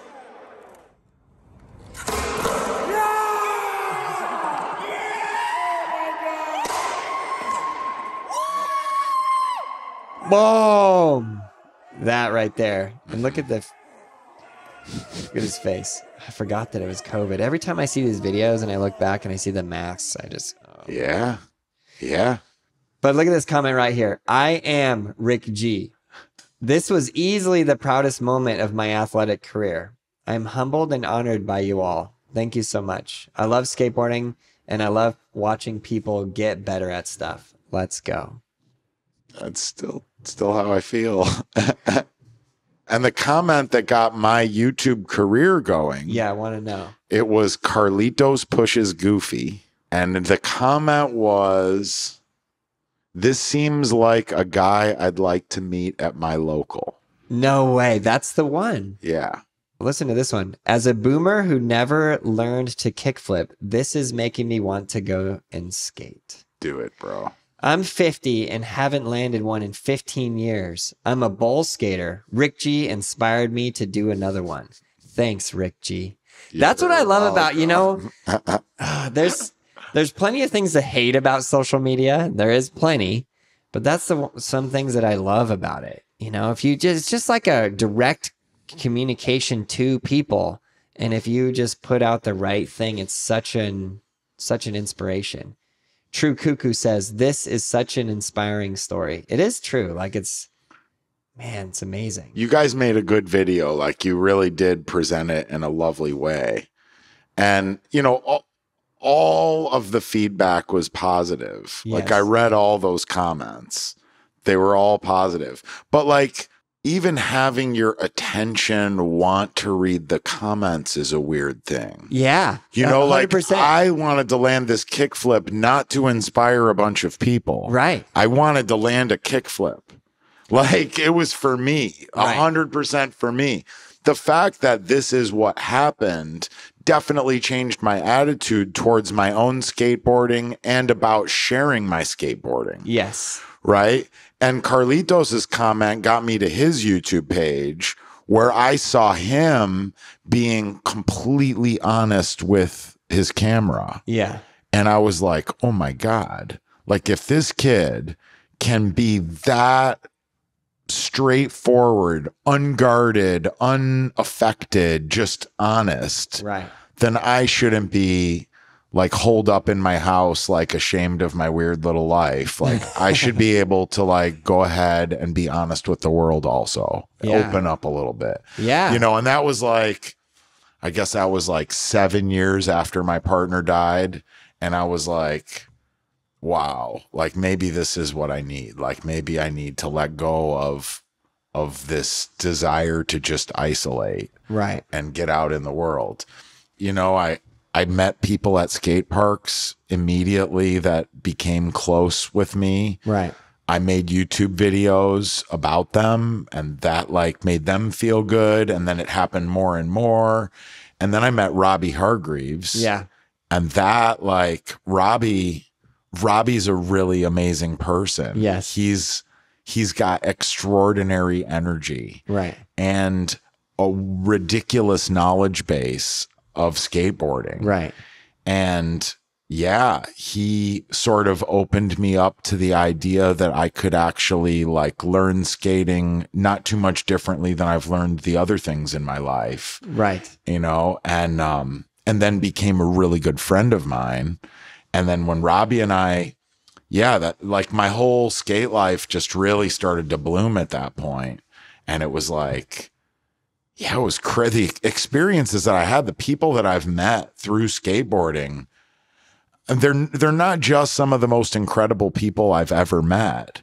They're open and willing to be vulnerable and willing to sort of share in your experience. They're willing to sit with heavy emotion or pain without judging it or trying to push it away.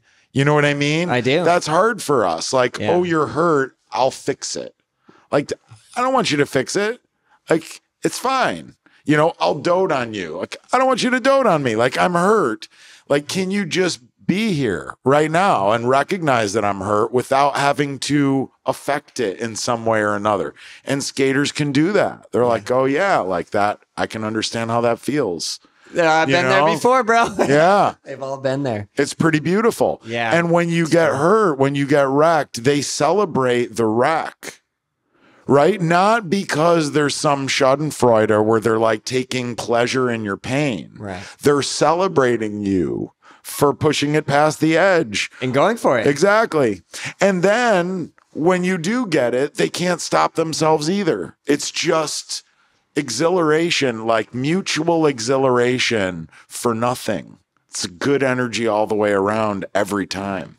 But yeah, so I met Robbie. Robbie introduced me to Andy. Yeah. Mowgli. Oh my God. Mowgli's changed my life all by himself. Yeah. Unbelievable person. Yeah. Oh, like these are people that are a big part of my life. Yeah. You know, I can count the super close friends I have on one hand, maybe two, if I'm lucky, if I stretch a little bit. Right. And like the fact that these beautiful people are that to me is shocking. Shocking that Through skateboarding. Through At a skateboarding. late age in your life. That's wild. Bro, I mean, like, who would have expected anything other than, hey, dude, it's cool to see that you're skating. That's awesome. Keep it up. Like, who would have expected any more than that from any of these people? Right. You know, even you, right? Like, yeah, we made this video. It was awesome. That's so cool. Like, have a great life. Like, if I see you at the skate park, that will be exciting sometime in the future. Yeah. But like the sort of acceptance and invitations and closeness that's led to very intimate connections with people is shocking and profound. Right. You know, I went with Mowgli to Mexico. Right. Dude, it happened there too. Yeah. And like within 20 minutes at the skate park, I had a connection with a guy that I talk to on Instagram still frequently about deep, important things about our lives. Yeah. And like we're connected. Right. And the invitation to come back for the next nationals there for Mowgli and for me to be there, like there's 3 people that have offered their homes to me already for that trip. Right. And like, Because you're a skater. because I'm a skateboarder. Isn't that funny? And look at my skating. Dude, these are the best skateboarders in Mexico. Yeah. The very best ones. They're unbelievable. And I'm like, dude, I just got back 180. It's so awesome. Like, you know, I'm going to get it off a curb soon. Yeah. You know what I mean? But it's interesting that like out of an individual sport that's not even a team sport, that there's such community, such camaraderie, such a community there. But that's the problem with team sports. Team sports, it's us versus them. Right.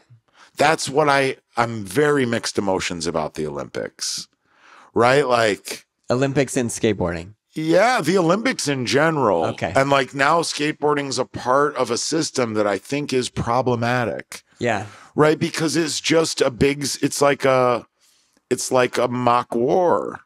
And like, who's going to win? Who's going to dominate the other teams and who has more gold medals? And it's not a celebration of sport. It's a celebration of us versus them. And it's like, and then, you know, the broadcasts of it where they pick the story, the heartwarming story. Yeah. Yeah. And it's like, well, you let's say you pick 10 heartwarming stories. Yeah. Those were curated for our eyes based on how you wanted to spin those stories to us. Right. Right. Whereas like Previously planned. yeah. And it's an opportunity. Like when you get the world together for something, there's not much that gets the world together. Right. It's an opportunity to actually get to know each other. That's right. Right. So my vision, you want my vision for the Olympics? Yeah. Okay. With skateboarding. This is just the Olympics. In general. Yeah. All right. So Your my vision vision for for the the Olympics. Olympics. Here's what we have the opportunity to do that we're not doing. And skateboarding will have to change itself to fit into my guidelines for the Olympics. Yeah. Okay. So 3 months before the Olympics, all the countries send their best athletes from every sport to the Olympic Village. Yeah. Okay.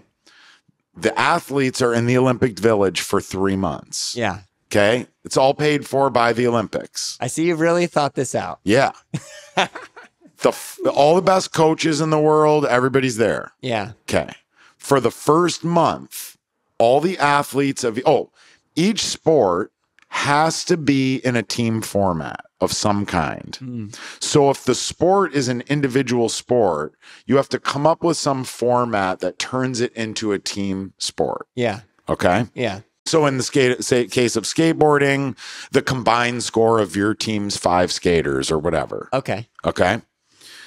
So the first month, all these athletes train with all these coaches. They meet the other athletes. They're all training together. The Portuguese people aren't with the Portuguese coach. All the soccer players are with all the soccer coaches. They break into groups. They all meet each other over the course of a month. Everybody knows everybody. Right. Okay. Every sport does that. At the end of that month, the coaches pick teams. Different coaches, different. Okay. So every coach gets a pick. They probably put their names in a hat or whatever to see who picks first. Yeah. And the person who picks 5th also gets the 6th pick, and then it goes back way up. You know what I mean? Yes. So it's fair. Yes. All the players get picked. So if the 5 best players are all from New Zealand, then there'll be a guy from New Zealand on each team, or athlete from New Zealand on each team, right? Because all the coaches are going to pick one of those 5 guys. Right. Okay. Then they have a month to practice with each other. So now they're practicing with each other, and they all have a coach, and all the teams have people from all the different athletes on them. Sounds like a game show. Rick G's Olympics. Then in the 3rd month, right? Everything gets pulled apart. They stop all training together, and each team and coach gets their own space and time period to work with their teams. Then the Olympics happens, and it's a celebration of world sport. China doesn't win. The U.S. doesn't win. Yeah. That team with that Chinese guy and that Polish guy and that New Mexico guy, I keep wanting to say New Mexico is a country. That's so weird. New Zealand. Yeah, yeah. You know, like every team's got people from all over the world. So now when you broadcast it, you can't just focus on people from your country. Right. You're going to have to be on every team, right? And the stories are going to be organic. They're going to come from the athletes who know each other now. Right. And when Michael Phelps gets interviewed, he's going to be like, yeah, this guy on my team, listen to this story. Go interview him. Yeah, yeah. You know what I mean? He's from Zimbabwe, and what did he have to go through, and this, that, and the other thing. And look what he showed me about how I'm doing my thing. Yeah. You know, and all of a sudden, it's actually a celebration of the best athletes in the world doing what they love with each other. It's a very skateboarder mentality. Just learning from your environment, taking in what you can get out of it. Yeah. So that's what I think the Olympics should be. That's fascinating. See, it's interesting because I think about, like, going back to what we were saying earlier about how soccer is maybe not even the most participated in, but the most viewed sport or the biggest sport. I don't even know what metric they're using to call it the biggest sport, but I saw this other social media post where somebody was saying, like, professional skateboarders don't get paid at all, like not much at all compared to professional basketball or professional soccer players. True. That is like beyond an understatement. The understatement of understatements. Yeah. And but also, like, skateboarders aren't filling stadiums every single week all over the country. My point exactly. So then I go just like, how do we... and then I go, why aren't they? Why can't we develop some sort of, I don't know. I don't even know what it would look like. I don't know what it would be, but just, that's where I go. For me, I don't care about that at all. Like, we never want it. Doesn't make any difference, right? Like, how much money skateboarding can generate, how many eyes it can generate. I just want people to want to celebrate each other's successes. Yes. Right? And not want to dominate each other. Do you think that's different in skateboarding as opposed to like soccer or tennis? Tennis. Okay, here's a perfect example. So I used to think tennis was this great metaphor for life. Yeah. Right? You build these skills, you go mano a mano. If you're really tuned in, you can be extremely aware of your opponent's strengths, weaknesses, tendencies. You can manipulate the situation to create an advantage for yourself. Right. I can use your strengths against you, right? I know you have an impulse to do this thing. So I'm going to create a situation where when you have the opportunity to do that thing, it's actually the wrong moment for it. Right. And I'm going to encourage you to take that bait. Right. And put me in an advantageous situation. Right. So I felt like, wow, you can learn so much about how to move through the world and how to, effortlessly, with as little energy as possible, create an advantage for yourself. Right. But creating an advantage for yourself is a pretty twisted objective. Right? Like, why? Yes. If you're trying to use that in there's two sides of that coin, I think. You're like creating advantage of yourself to like reign dominion over others, or create an advantage of yourself to make yourself a better individual of what you can become. Well, but it's not about your betterness. It's about your winning, right? Because you're doing this in an effort to get 2 sets before they do. I see what you mean. Right. So the idea, not necessarily. Well, but in some life, factors. Right? Life looks like this. Yes. Right. Like, I want to know how this executive thinks, so I can use his impulses to create an advantage for myself, to win over his company, or to gain wealth or power or control. Yes. Right. Yeah. And it's all about this sort of like, wow, well, I am smarter, or I am stronger, or I have this asset that you don't have. Yeah. And I'm going to manipulate you into behaving towards my ends. Right. Right? that is how life seems. Yes. That is not how life is. Tell me everything. Life is skateboarding. Life is, I have this thing that I feel compelled to express. Yeah. And I'm going to get hurt trying to express it. Right. And it's okay. Right. And the people around me will support me when I get hurt and root me on for trying to express myself. And when I get the expression out, everybody's going to go apeshit. Right. Right? You're right. And they're going to make me feel like I just did the most important thing for everybody. Right. And everybody actually feels that way. It's like, you know how in baseball, like you caught the winning out at just the right moment and you get celebrated. Right. Every time you land something that's been a struggle for you, you get that feeling. 100%. You didn't just whether do people the are thing watching for or yourself. Not, whether you gained wealth or money for it or not, it doesn't matter. Whether it's on video or not, whether you shared it on social media, got a likes or not, it's true. You get that feeling. You get that feeling, and that's what it's about. And people are willing to give it to you. But on a like within the structure of our society, in order to have something that you carry forward and keep going, it reminds me of this kid. Oh man, like back in the heyday of Pier 7 when I first moved to San Francisco, it was like there were some of the most incredible skaters and they would just go nowhere. And then they would get on these major companies. I remember this kid, he would switch frontside flip over the pier block every try. And every day, yeah, he would wake up in the morning, he'd go to Pier 7, skate there all day. From ground over the narrow part to ground. Yes, which is so tall, so hard, unbelievable. Yeah, and tall then and wide. And then he got on this company, and then next thing I knew, he was gone, just completely disappeared. And I said, what happened to that guy? And, it kind of came back to me. This is one of those things where I look for, like, why do people quit? And why do they quit when they're at that level? Like, there's got to be something. The answer I got, whether it was true or not, who knows? He may have literally just moved to Alaska. I have no idea. But the answer was something like, yeah, his sponsor was paying him like $200 a month and he just couldn't do it anymore. And then I go, that sucks. And then some people go, well, the sponsor needs to pay him more.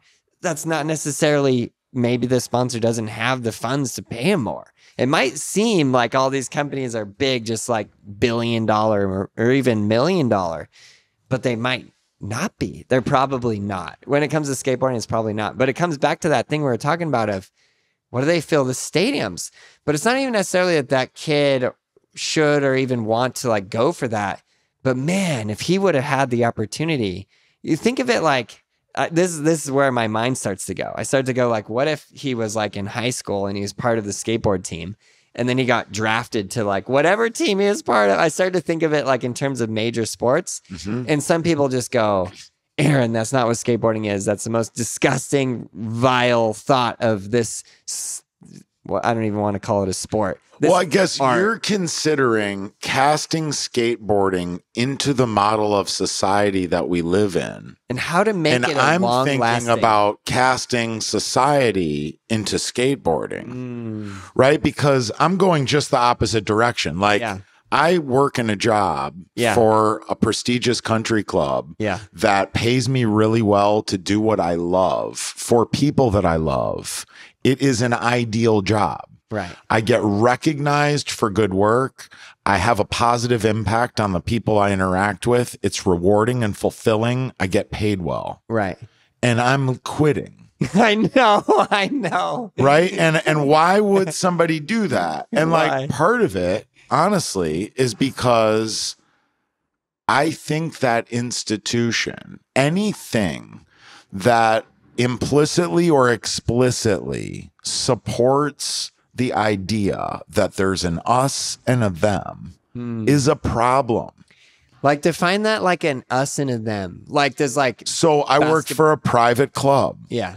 The people that get the benefit of the programs at that club and of my input are members. Right. So there's members and there's non-members. Right. If you're a non-member, you don't get access to any of that stuff. 100%. Fun fact, I used to work at this same place. That is a fun fact. And I think the list to be a part of this club is like 20-year waiting list. Yeah, there's a big wait list. It's ridiculously expensive. Yeah. It's a whole thing. Now, one of the things that goes along with that is a culture of wealth, and often entitlement. Now, the people I interact with are beautiful people. I'm sure. They're magnificent people. Yeah. Right? If I had to deal with people that I felt like were somehow so stilted in something that I couldn't relate to them or couldn't get through to them or couldn't interact with on a level that's satisfying to me, it would be a totally different story. Right. These are well-grounded, wonderful human beings that I get to work with every day. Right. So it isn't that I don't like the people that are there. I don't like the fact that that institution exists. I get it. I don't like the fact that we're going to set aside these resources for ourselves. Right. They're nearly perfect resources. Right. And the way we'll keep them beautiful is just by making sure no one else gets to play. I think it's a problem. Yeah. But that's the way to become wealthy or to get paid well as a tennis instructor. I should say also, it's not so much a problem for me that the private club industry exists. Yeah. It can exist. I don't want to support it implicitly or explicitly. Right? I just want to support people being themselves in whatever state they're in. Because I don't think people are blameworthy for even how they behave. I feel like we all have these experiences that condition us to respond to our circumstances the way we respond to them. And the more people that judge us and amplify our feelings of isolation or of powerlessness, the more conditioned we become to react that way to our circumstances. Yeah. So it's going to take people creating different circumstances that don't amplify those things to change the system at all. Right. So if my work as a human being on the planet is amplifying this thing that creates division among us, no matter how nice my interactions with these people are and meaningful, I'm still doing damage to somebody. And I don't want to. I don't think I have to. I might have to, right? Because like you say, like, how do we get like this to make money? How do we get 1 million kids in a stadium? And how do we get Budweiser to sponsor this, that, and the other thing? And like the wealth is so twisted up on this planet right now. Yeah. Right? All the wealth is consolidated into a small number of entities. Very much so. And if your focal point is wealth, you either need to extract it from those entities or you need to take a little from almost everybody else, which is what they do. Right. Right? And either of those scenarios is problematic. Right. Right? So for me, I think I want to try to offer what I have to offer as a tennis pro, as a person with a lot of experience teaching and helping people through barriers of various kinds. I want to create circumstances that don't amplify people's negative feelings about each other or society or civilization. Right. And hopefully that will be enough to keep me from being preoccupied by what that keeps me from having. You lost me somewhere. If I'm not going to hunt for the way to make money, then I'm going to have to be without all of the things that money offers me. I've been paid well to do what I do for a long time now. Yeah. And I've become accustomed to not considering money ever. Right. I've never invested any money in anything. I don't wealth build. I don't care. I work a lot. I have enough money to pay for whatever, whenever. Yeah. Comfortable lifestyle. Yeah. If somebody, like when I go out to eat with skaters, I got dinner for everybody every time. It's my joy. Yeah. I got you. Yeah. And I don't ever consider it. I don't look at my bank account, nothing, right? Just work. They deposit the money into your bank account, spend money when you need it. I'm not a materialistic person, so I'm never buying a bunch of stuff. Right. And it works. Right. So I have this benefit in my life that most people don't have that experience. Sure. Most people have to worry about it. For 20 years of my work life, I had to worry about it. I could not make ends meet without planning. Right. And thinking about it. Right. Right. Well, I'm about to give up that life of here, we're going to pay you really well to be who you are and do what you love doing. Right. And I'm going to be left with, hopefully, the knowledge and the experience of kind of elevating our group experience together. Right. And I need to be able to take enough comfort in that to not be distracted by this need to provide for myself or build some kind of security. Right. Right. And security is what it boils down to. Sure. Right. Because the only way to get it is either, well, you know, that's not true. Maybe I'm being a little bit close-minded. What I will say is that if we can make a living without amplifying the structures that divide us, right, we're in a much better situation than if we have to implicitly support those structures in order to get by. Right. I completely agree. And when I say like, oh, why can't skateboarders fill a stadium?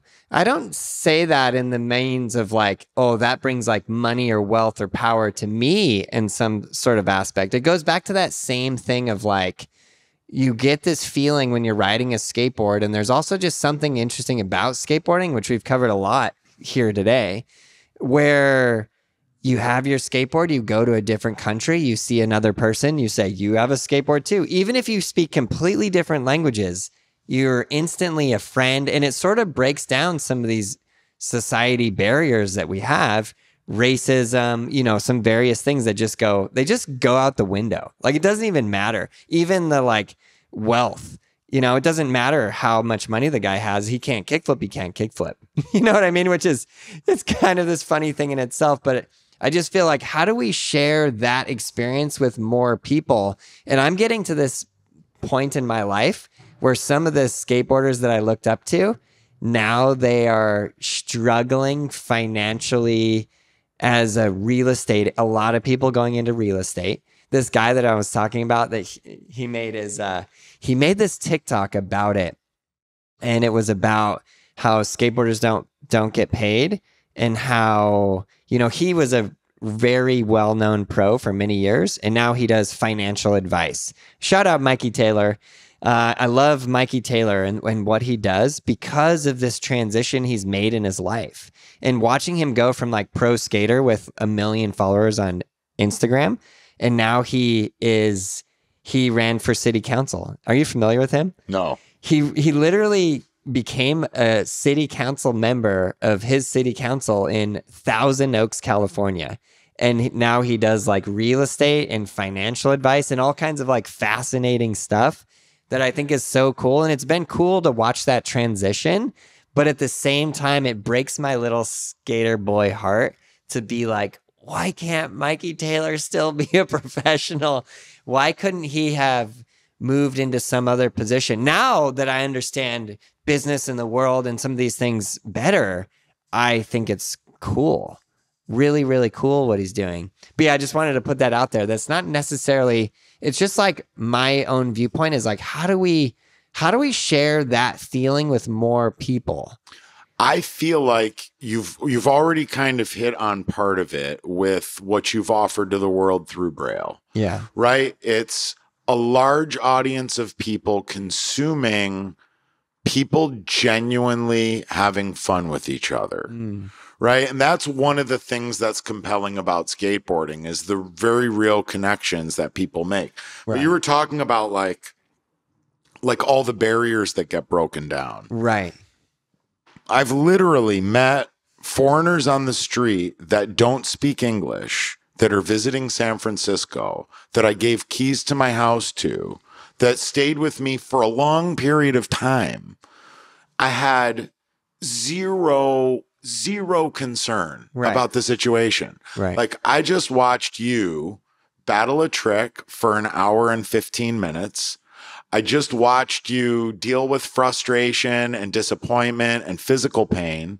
I just watched you and your friends support each other through it. Right.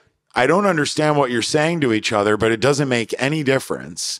If we can use translators enough for me to know that in a couple of days your bed and breakfast is going to be over and you don't have enough money, then I can use my translator enough to say, here's a key to my house. You're welcome to stay there. Yeah. And like, what could go wrong? You can accept all the emotions that go along with living. You're willing to deal with all the challenges. You're willing to work for what you care for. Like, what could go wrong?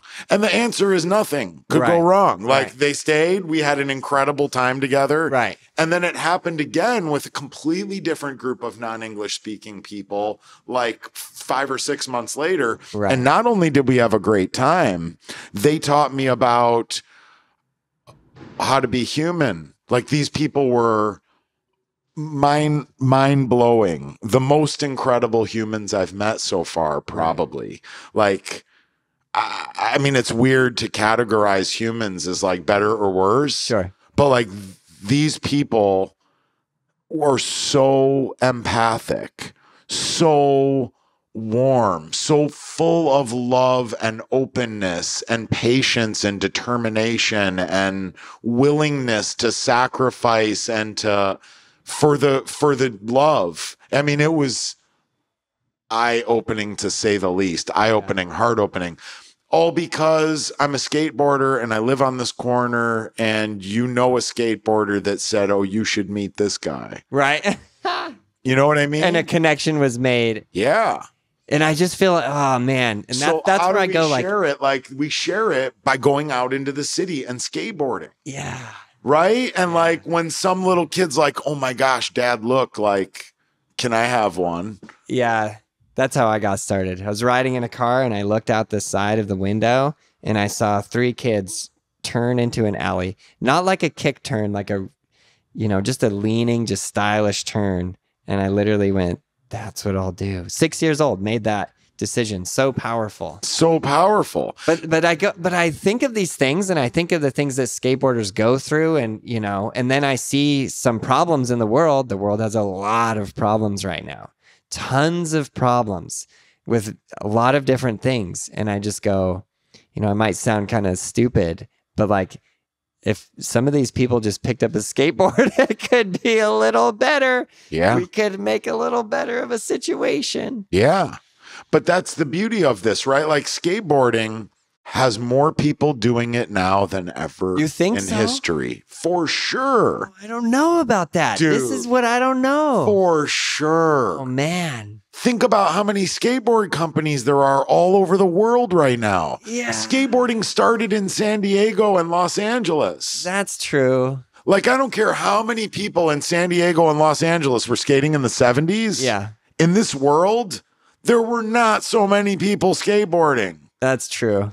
There's skate cultures in every country. Have you seen the Uganda skate park? Yes. Dude. I love it. It's unreal. I love it. Right? It's happening because skaters are compelling. But I think, what's a big part of that too that I wanted to throw out there is those guys are really pushing hard for the Olympics. And it makes me wonder, did the Olympics help that community grow? Maybe. Look, I don't have a problem with the Olympics. Yeah. With skateboarding being in the Olympics. And I think it is publicity for skateboarding. That's great. Yeah. But again, it's sort of like stamping skateboarding with the stamp of our societal culture. You must compete and win and be Yes. recognized for your achievement. Yeah, and it's interesting, I can't remember who I was talking with about this, but in the Olympics, there was that girl from Japan who was doing the front crooks. Yeah. And Who got all the way celebrated after failing. oh, I don't know about that, but it was just an interesting thing. I was talking to somebody who was like, yeah, she had a coach, and this is all conjecture. This is just street skaters talking about skateboarding. Okay. They were saying she had a coach who was like, you will learn front crook. Front crook is high scoring trick. Now you do front crook repeatedly, and then she does front crook, front crook, front crook, front crook. But when we grew up skating, front crook is like one of the hardest tricks. So we learned 50-50, back 50-50, crooked grind. And we were saying, I wonder if she could 50-50 that rail. For sure. We know she could front crook it. She can 50-50 it. I wasn't saying that she couldn't, but the point was just being raised of like, it's sort of ruining, and then you get into these little debates. So like, sort of ruining the culture of skateboarding because it's pushing that all you need to learn is that front crook. Yeah. I think that's, to an extent, there's validity there. Like, I don't particularly enjoy watching competition skateboard. Yeah. Right? I don't particularly, like, if I have my preference, I don't skate at the skate park either. Yeah. But that's new. That's new. But it's newfound street skate. It's the greatest. So what is your favorite thing to watch? My favorite thing to watch is an ollie.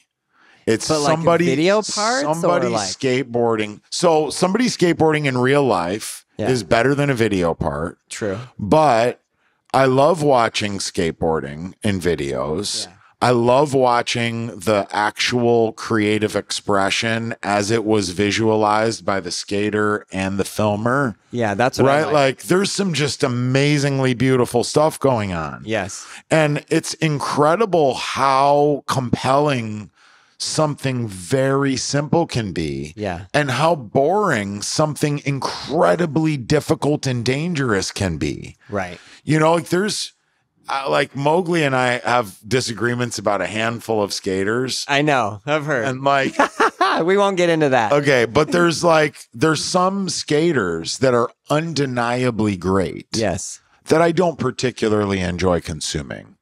And then there's other skaters whose skill sets are pretty limited by comparison. Yes. Who can do something that I just can't stop watching. I could watch it in slow motion all day. I completely agree. That's where I get into, like, it's a form of art.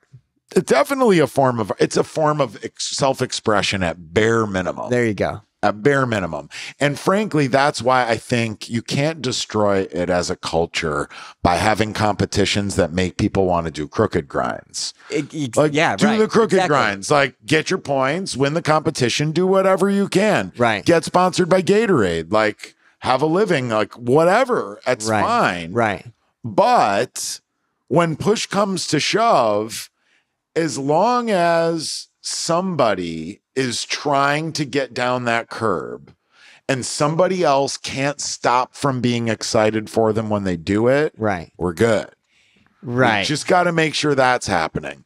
Right. I kind of think of competition skating as sort of like a machine that clears the forest. You know what I mean? It's like we need this space.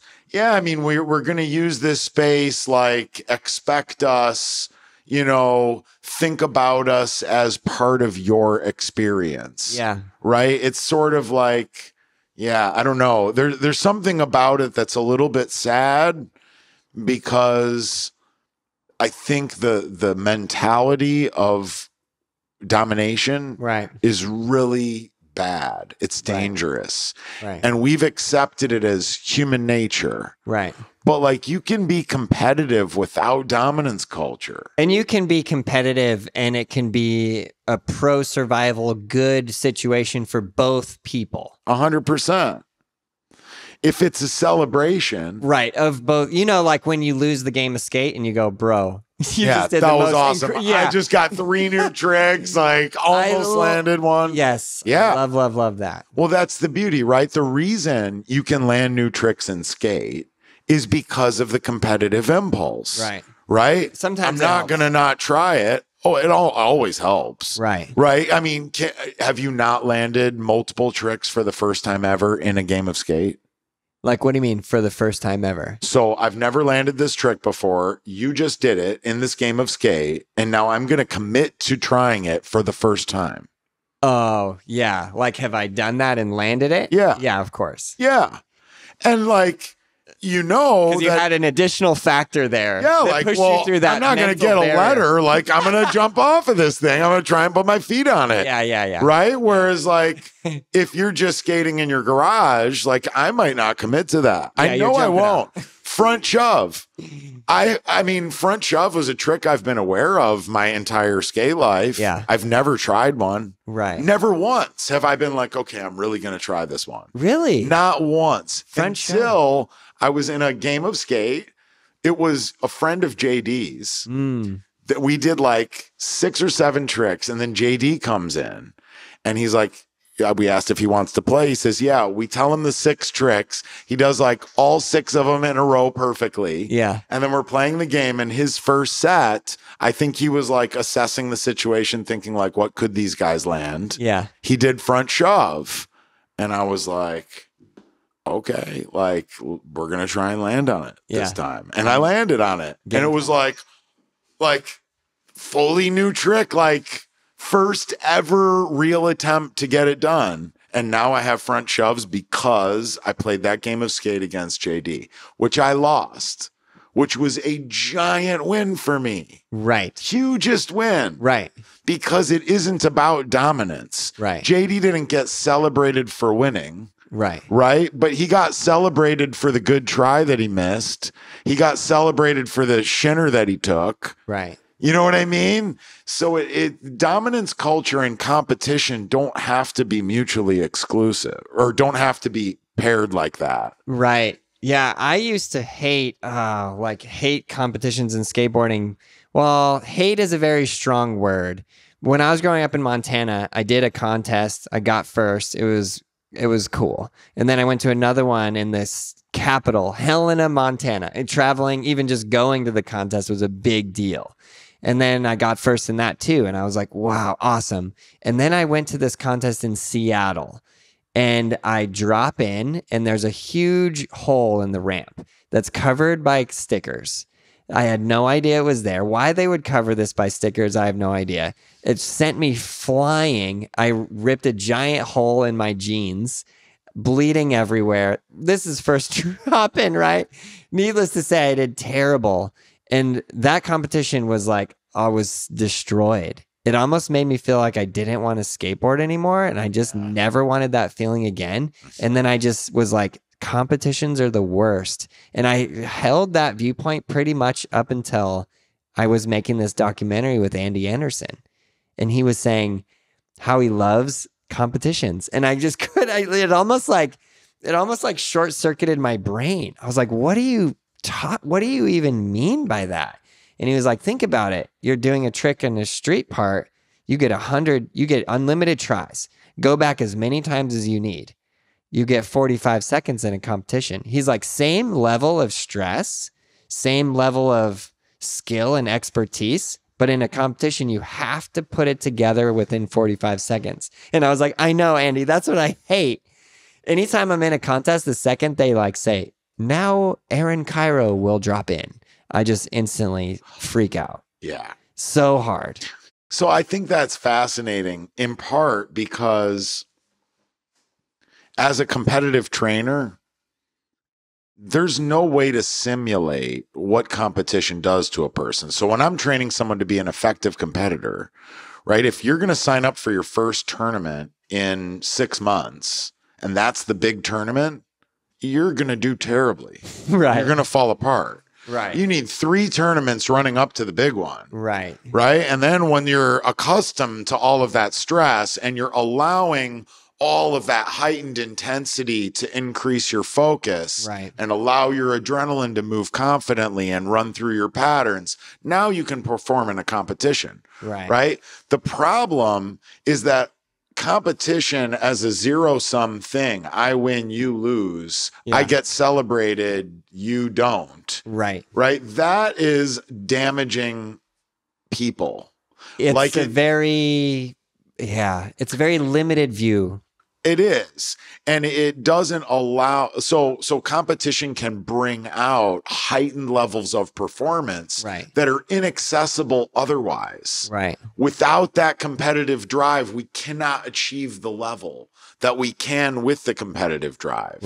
What we have to battle is dominance culture. I want to drive you to perform better. We'll compete. It will work. I will try hard to beat you. You will try hard to beat me. The question is what gets celebrated. Exactly. And if it's your success at beating me, then I'm out of luck. But if it's our engagement, it's a whole different universe. And that's what skating has that other activities don't.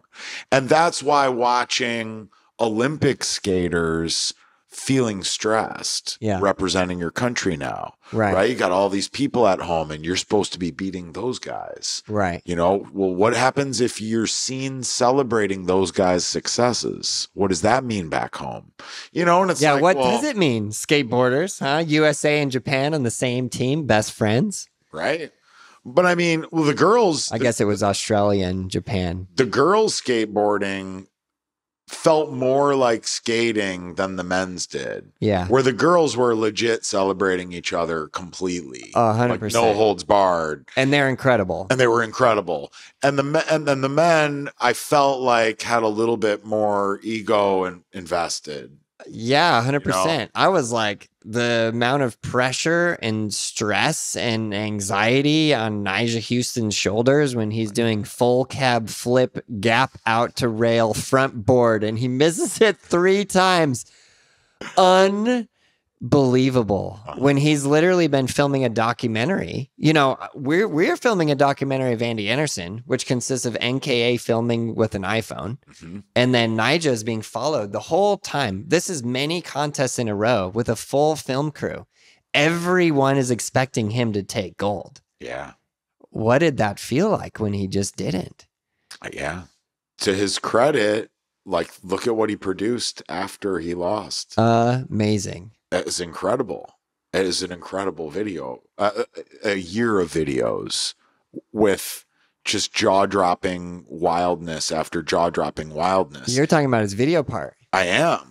He produced that after losing and getting injured. Unreal. Unreal. And like, he's obviously got internal drive that has nothing to do with dominance culture. And you look at him as a competitor, he's the best competitor. Right. But he's not a guy who's not capable of celebrating his opponent's victories. When somebody does an NBD, Nyjah loses it. He's fucking loving life. Right. For all the shit that guy gets for being as good as he is. That's the shit. He's getting shit for being among the best ever. Is that what you think? I do. Tell me about that, because that interests me. From your viewpoint, why does Nyjah get the hate? I think in part he's got a persona that he broadcasts to the world that might be not 100% Nyjah. You know, it's something he's cultivated to try and relate to the world. Because when you have that many eyes on you, I think it's hard to just like completely be yourself. So I think he's come up with like a version of himself that he's going to project into the world. And I think some people see that it's not, maybe not all the way who he is, and they want to pick on him for being fake or, you know, superficial or whatever. But like, Nyjah's a skateboarder. Like, he's one of the best skateboarders to ever skateboard. Through and through. And he throws it down every single time he does anything. It's true. And he gives it up for other people that do the same thing. It's true. So, I mean, like, judge him however you want, but like, that guy's got it. That's true. He really does. He really does. Yeah. Yeah. And then some. And the competitive impulse is not all consuming. Right. If it were, then when he loses, he wouldn't be able to say, holy shit, I can't believe you landed that. That was amazing. Right. He'd be saying like, I can't believe this guy landed that. Yeah, that sucks. I can't believe it. Right. Yeah. Yeah, his heart would be broken. Right? You see the guy who lost the Grand Slam finals. He's heartbroken. It doesn't matter how good his opponent played. And he'll come up and smile and slap his hand and pat him on the back and shake the hand of the referee. But he's walking out of the building with his thank you to the crowd. I got to go. He's pissed. Yeah. Not an NBD happened here tonight. Like, wow, what an incredible success. Completely amazing. Yeah. Right. You're right. That's where we should be. Yeah. So we're changing the world here tonight. Well, we can have the competitions without sacrificing skateboarding's soul. Yeah. There you go. I think. This is the new movement. Have the competitions without sacrificing skateboarding's soul. Yeah. Yeah, I read this comment today that was very interesting. It literally said, skateboarding is a crime. It is not an Olympic sport. That's just incorrect. It's an Olympic sport, and in some places it's a crime too. Yeah, but it was like they want it to be a crime. It was like, keep skateboarding a crime. I was like, oh, it's an interesting way to look at it. Yeah. And I understand that side of it too. And I even understand where they're coming from, what they mean. And I don't even necessarily disagree. I go, okay, I've been there. I've been on the streets, and that's all. I'm so purely focused on the street. Skateboarding as hardcore as it gets, get the trick before you get kicked out, or else climb the fence, run from the cops. Pier 7 used to be the spot where you would go and you would skate for 30 minutes and the police would show up and everyone would grab the bags and run. And then you would go back 15 minutes later and have the session start over for another 30 minutes. And then the cops would literally drive onto the sidewalk and everybody runs. Yeah, I was tackled downtown once and this cop put me like in the arm bar and I was like, okay, full blown. Oh man. Fun times. Yeah. It's wild. It is wild. But it's also changed. It has. It really has. And like we talk about the fact that there's so many people in the world skating. We talk about all the skateboard companies. Look at the technology. Yeah. It's actually going through major changes for the first time since urethane. Right. It's incredible. Right. And like Andy is right in the middle of all of that to some extent with George. Well, Andy's such a free thinking, different thinking individual. He's not the kind of guy who fits in a box. No, he's not. So he's not. When it comes to anything he's going to put his mind to, whether it's on his skateboard or the actual wheels or the board, he's just going to do whatever he wants.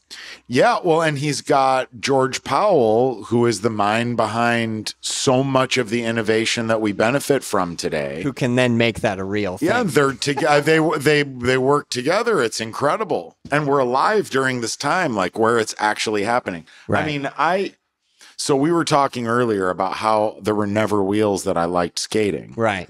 Right. And then the Dragon wheels came out.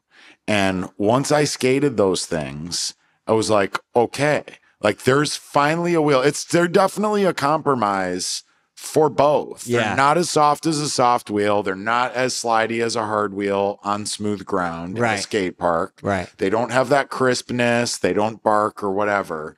There's drawbacks. Sure. But like, this is it. This is the compromise I'm willing to make on every side of everything. Yeah. Right? They're fast enough. They're slidey enough. They're soft enough. They're everything enough. I agree. And now I need one board. And that board is a Heron deck.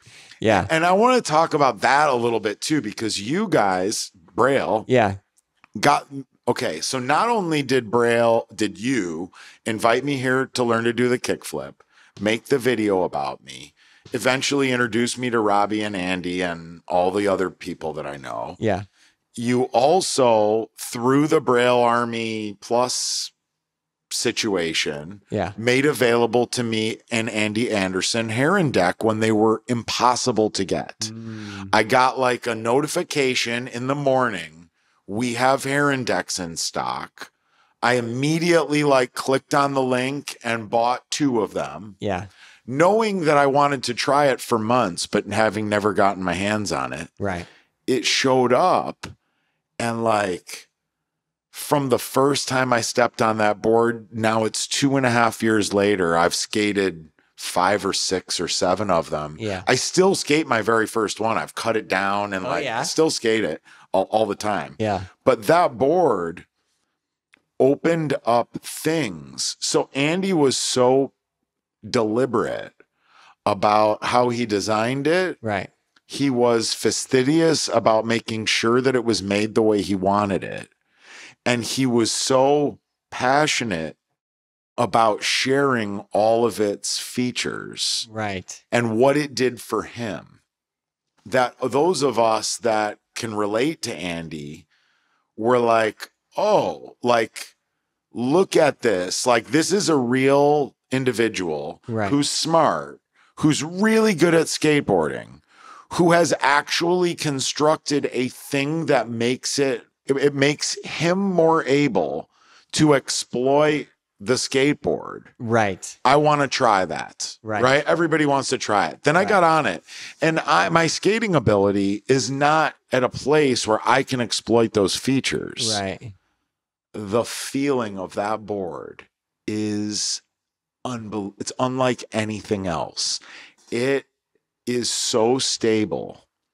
For a big older person, you have so much room to stand on that board. It's still light enough to pop. It's still light enough to flick. It's got all these shapes in it for you to hold on to it. You can see where the safe area for popping is, where you're not going to get rotation. It allows you to explore skateboarding in a way that feels secure. Right. Whereas like when I pop shove it, your little like 775, what do you skate? 775, the most beautiful deck with the best, the deck I grew up skating, the absolute prime.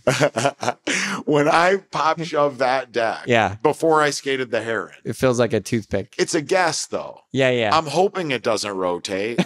You know what I mean? Like, I don't know what's going to happen. Yeah. It took having that confidence, like this area of the tail is not going to rotate. Right. And if I apply the pressure directly there, I'll be fine. Right. And it allows you enough confidence to start to really learn how to manipulate the board. Right. Right. And so that board gave me security to explore so many different parts of skating. And then the Dragon wheels came out, and it was like, I cannot believe, like, for a guy, I'm still using a racket that was designed in 1984. Yeah. You know what I mean? Yeah. Like, I don't care what's new, but the technology in skateboarding right now is better than it's ever been. That's true. And trucks are going to change soon. Like, trucks will change. There's no doubt about it. Do you know something about trucks? I know trucks will change. That's all you're going to say? That's all I know. I know something about trucks. What do you know?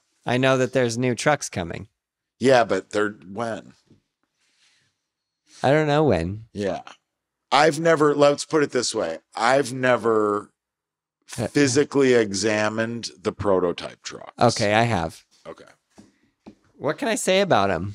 They're coming. I don't know. We'll see. Yeah. Fascinating. Yeah, There's been a lot of attempts at this. I have no idea. We'll see what it all ends up looking like. I'll tell you what was actually a truck innovation. The Avenue suspension trucks. Yeah. That was a legit innovation that people kind of like poo-pooed away because it felt weird to them. And I understand why. And they didn't turn great. They didn't turn as well as I would have liked them to. Yeah. But they made skating hard wheels on rough ground way better. It's true. And they did pop surprisingly good. You know, we as skateboarders were very, you know, I can't speak for all of skateboarding, but we get very stuck in a box. That's why somebody like Andy Anderson comes around and he just shatters everything. So amazing. But we get stuck in this box and we want everything to be the same all the time. Like non-abrasive grip tape.